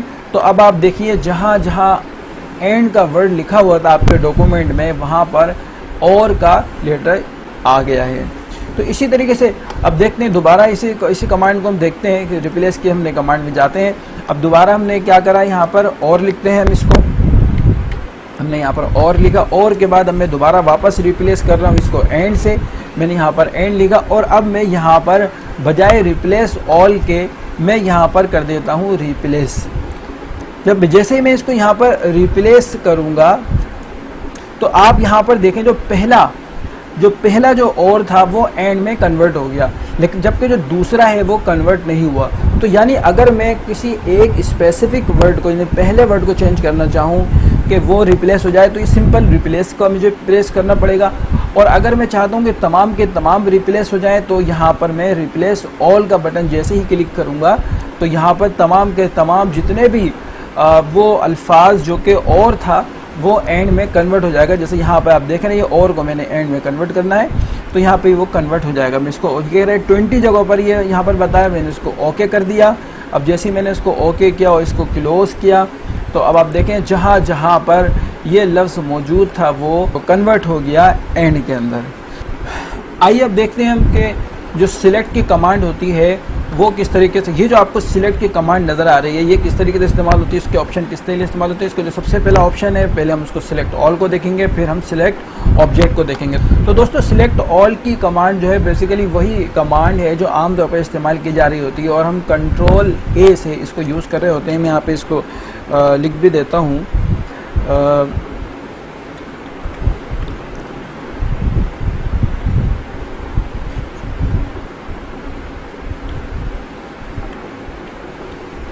तो ये जो कमांड होती है बेसिकली ये कंट्रोल ए की कमांड होती है, और या तो आप कंट्रोल ए प्रेस कर दें तो ये कमांड ऑटोमेटिक एक्टिवेट हो जाएगी, और या फिर आप यहाँ पे सिलेक्ट में जाने के बाद ये कंट्रोल ए को जैसे सिलेक्ट करेंगे तो आपके डॉक्यूमेंट पूरा कंप्लीट आपका डॉक्यूमेंट इसमें सिलेक्ट हो जाएगा, चाहे इसमें जितने ही पेज क्यों ना हो। उसके बाद आप चाहें उसको कॉपी करना चाहें, कट करना चाहें, जो आपकी रिक्वायरमेंट हो उस तरह आप उसमें जाके काम कर सकते हैं। आइए दोस्तों अब देखते हैं सिलेक्ट ऑब्जेक्ट की जो कमांड होती है वो किस तरीके से इस्तेमाल होती है, उसका क्या फंक्शन होता है। तो यहाँ पर आप देखिए ये सिलेक्ट ऑब्जेक्ट की कमांड आपको नज़र आ रही है। सिलेक्ट ऑब्जेक्ट की जो कमांड होती है इसको हम अप्लाई करते हैं। सिलेक्ट ऑब्जेक्ट की कमांड को हमने एक्टिव कर लिया। अब सिलेक्ट ऑब्जेक्ट की कमांड से हम इसमें कोई भी हमारा ऑब्जेक्ट है हम उसको सिलेक्ट करते हैं। आइए अब देखते हैं select all text with similar formatting की जो कमांड है या ऑप्शन है ये किस तरीके से इस्तेमाल होता है। तो दोस्तों देखिए यहाँ पर ये जो आपको ये सिलेक्ट नज़र आ रहा है इसको हम यहाँ पे क्लिक करते हैं, और क्लिक करने के बाद यहाँ पर आप देखें ये सिलेक्ट ऑल टेक्स्ट व सिमिलर फॉर्मेटिंग जो लिखा हुआ आ रहा है, इस कमांड को हम यहाँ पर किस तरीके से इस्तेमाल करेंगे। यहाँ पर दोस्तों देखें आप ये जो मैंने एक वर्ड सिलेक्ट किया है, तो मैं यहाँ पे देखता हूँ इसको कि ये कौन से ये आ रहा है एजेंसी FB के नाम से इसका फ़ॉन्ट नेम है इसका, और इसके आप देख भी रहे हैं किस तरीके से ये नज़र आ रहा है। तो अब मैं ये चाहता हूँ कि ये जो इस तरीके की जो फॉर्मेटिंग हुई हुई है कहीं पर भी ये टेक्स्ट अगर मौजूद है इस फॉर्मेटिंग के साथ तो वो मेरे साथ अपीयर हो जाए, मुझे पता चल जाए वो कहाँ कहाँ पर है। तो मैं इसको यहाँ पर सिलेक्ट करूँगा। सिलेक्ट करने के बाद यहाँ से मैंने इसको सिलेक्ट करने के बाद कमांड में जाऊँगा। कमांड में जाने के बाद जैसे ही मैं इस कमांड को मैं क्लिक करता हूँ तो आप देखिए जहाँ पर भी ये इस डॉक्यूमेंट के अंदर ये टेक्स्ट हो गई है, यहाँ पर देखें आप हाईलाइट हो गया। तो अगर हम चाहते हैं कि अपने डॉक्यूमेंट के अंदर इस तरह का कोई टेक्स्ट हमारा फॉर्मेटिंग हुई है जो कि डिफरेंट फॉर्मेटिंग है और हम उसको हाईलाइट करना चाहते हैं, उसमें कुछ काम करना चाहते हैं कि वो हमें हमारे सामने अपीयर हो जाए और उसमें कुछ काम कर सकें, तो वो हम अपीयर करने के लिए, उसको जाहिर करने के लिए हम जो है इस कमांड का इस्तेमाल करते हैं जिसे हम कहते हैं कि select text with similar formatting. दोस्तों आज हम माइक्रोसॉफ्ट वर्ड में फाइल टैब के बारे में कुछ स्टडी करेंगे कि फ़ाइल टैब को किस तरीके से इस्तेमाल किया जाता है और इसमें कौन कौन से ऑप्शन होते हैं। और यहाँ पर आप देखिए ये जो आपको ये नज़र आ रहा है इसको हम कह रहे होते हैं फ़ाइल टैब। और ये फ़ाइल टैब ये जो आपका मेन्यू बार होता है ये होम से लेकर और ये व्यू तक ये इसके अंदर इंक्लूड नहीं होता। तो फ़ाइल टैब जो है जब हम उसको क्लिक करेंगे तो उसकी कमांड अलग से एक मेन्यू बार की शक्ल में अपीयर होंगी, तो हम उसको यहाँ पर देखेंगे कि उसको हम किस तरीके से इस्तेमाल करते हैं। ये देखिए आप यहाँ पर जो है ये सारी कमांड्स जो है अपीयर हो गई हैं और हम इनको अपनी रिक्वायरमेंट के हिसाब से यूज़ करते हैं। तो अगर आपने अब तक हमारे चैनल को सब्सक्राइब नहीं किया है तो इसको सब्सक्राइब भी कर दें और बेल आइकन को भी प्रेस कर दें ताकि हमारी नई आने वाली वीडियो आप तक पहुँचती रहे। और आपने पूरी वीडियो कंप्लीट देखनी है ताकि आपको पता चल सके इस कमांड को किस तरीके से इस्तेमाल किया जाता है। तो आइए देखते हैं सेव एज का जो ऑप्शन फाइल टैब के अंदर दिया हुआ होता है, ये जो यहाँ पर हम देख रहे हैं इसको किस तरीके से इस्तेमाल किया जाता है। तो वापस चलते हैं माइक्रोसॉफ्ट वर्ड इंटरफेस के अंदर। तो फॉर एग्जांपल आप ये चाहते हैं कि इस फाइल को आप इस तरीके से एडिट करके ये जो फाइल है आपकी अपनी जगह पर सेफ रहे और इस फाइल के अंदर आप जो एडिटिंग करें वो नई फाइल के नाम से हो जाए। तो उसके लिए तरीक़ेकार आपका ये होगा, यहाँ आपने फाइल टैब के अंदर जाना है और यहाँ आने के बाद आपने सेव एज के बटन को क्लिक करना है और यहाँ कंप्यूटर में आप बाई डिफ़ॉल्ट पहुँच जाएंगे। फिर यहाँ से आपने सेव एज के जो ब्राउज़ का ऑप्शन दिया हुआ है, इसको क्लिक करना है। जब आप इसको क्लिक कर देंगे तो यहाँ पे फाइल का आपसे वो नाम पूछेगा। तो इस फाइल को आप हाउ टू यूज़ फाइल, इसको मॉडिफाइड का नाम दे देते हैं और इस फाइल को हम डेस्कटॉप पर सेव कर लेते हैं।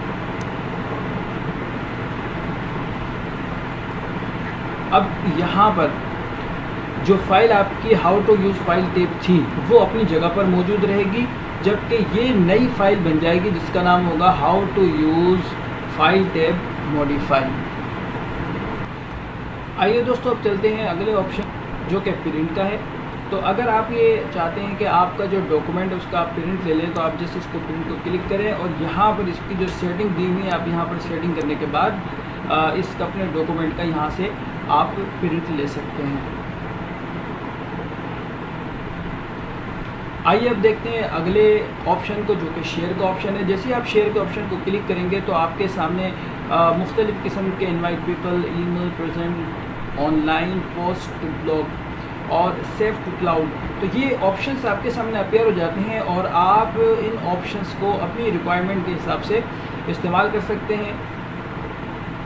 किसी को ईमेल करना चाहे ईमेल कर सकते हैं, ऑनलाइन किसी को प्रेजेंट करना है प्रेजेंट कर सकते हैं। आपका अगर कोई ब्लॉग बना हुआ है तो उस पर आप पोस्ट कर सकते हैं, और अगर आप चाहें कि आप क्लाउड में इसको सेव कर दें तो यहाँ से आप क्लाउड में इसको सेव भी कर सकते हैं।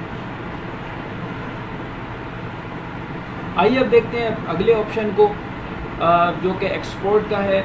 ये ऑप्शन इसलिए इस्तेमाल किया जाता है कि फॉर एग्ज़ाम्पल जो आपकी फ़ाइल डॉक्यूमेंट की है, यानी कि MS वर्ड की फ़ाइल है, आप उसको दिए हुए यहाँ पे XPS फॉर्मेट में लाना चाहते हैं तो आप उसको यहाँ से इस फाइल को क्रिएट कर सकते हैं। अगले ऑप्शन को देखते हैं जो कि क्लोज़ का है। अगर आप यहाँ पर क्लोज़ के बटन को दबा देते हैं तो ये आपकी फ़ाइल बंद हो जाएगी आपकी, और आपके सामने माइक्रोसॉफ्ट वर्ड का इंटरफेस अपीयर हो जाएगा। इसको भी हम देखते हैं। फॉर एग्ज़ाम्पल मैं इसको यहाँ पर क्लोज़ कर देता हूँ। जैसे मैं यहाँ पे इसको क्लोज़ करूँगा तो आपने देखा यहाँ से पूरा का मेरा डॉक्यूमेंट यहाँ से मुकम्मल तौर पर यहाँ से ये बंद हो चुका है। अब मैं वापस अगर अपने डॉक्यूमेंट में आना चाहता हूँ और मैं चाहता हूँ दोबारा अपने फ़ाइल को खोल लूँ, तो यहाँ पे दोबारा अपने फ़ाइल को आपने क्लिक करा। फ़ाइल को आप जैसे ही आप क्लिक करेंगे तो यहाँ पर आप देखें ओपन का बटन दिया हुआ है। How to use file tab modified, हमने फ़ाइल में काम कर रहे थे, आपने इस फाइल को क्लिक करा तो ये दोबारा आप अपनी फ़ाइल के अंदर पहुँच गए और यहाँ पर अब जो आप मज़ीद काम करना चाहें दोबारा आप कर सकते हैं। फाइल टेप के अंदर जो अगला ऑप्शन है जो उसको हम देखते हैं वो है हमारे पास ऑप्शंस।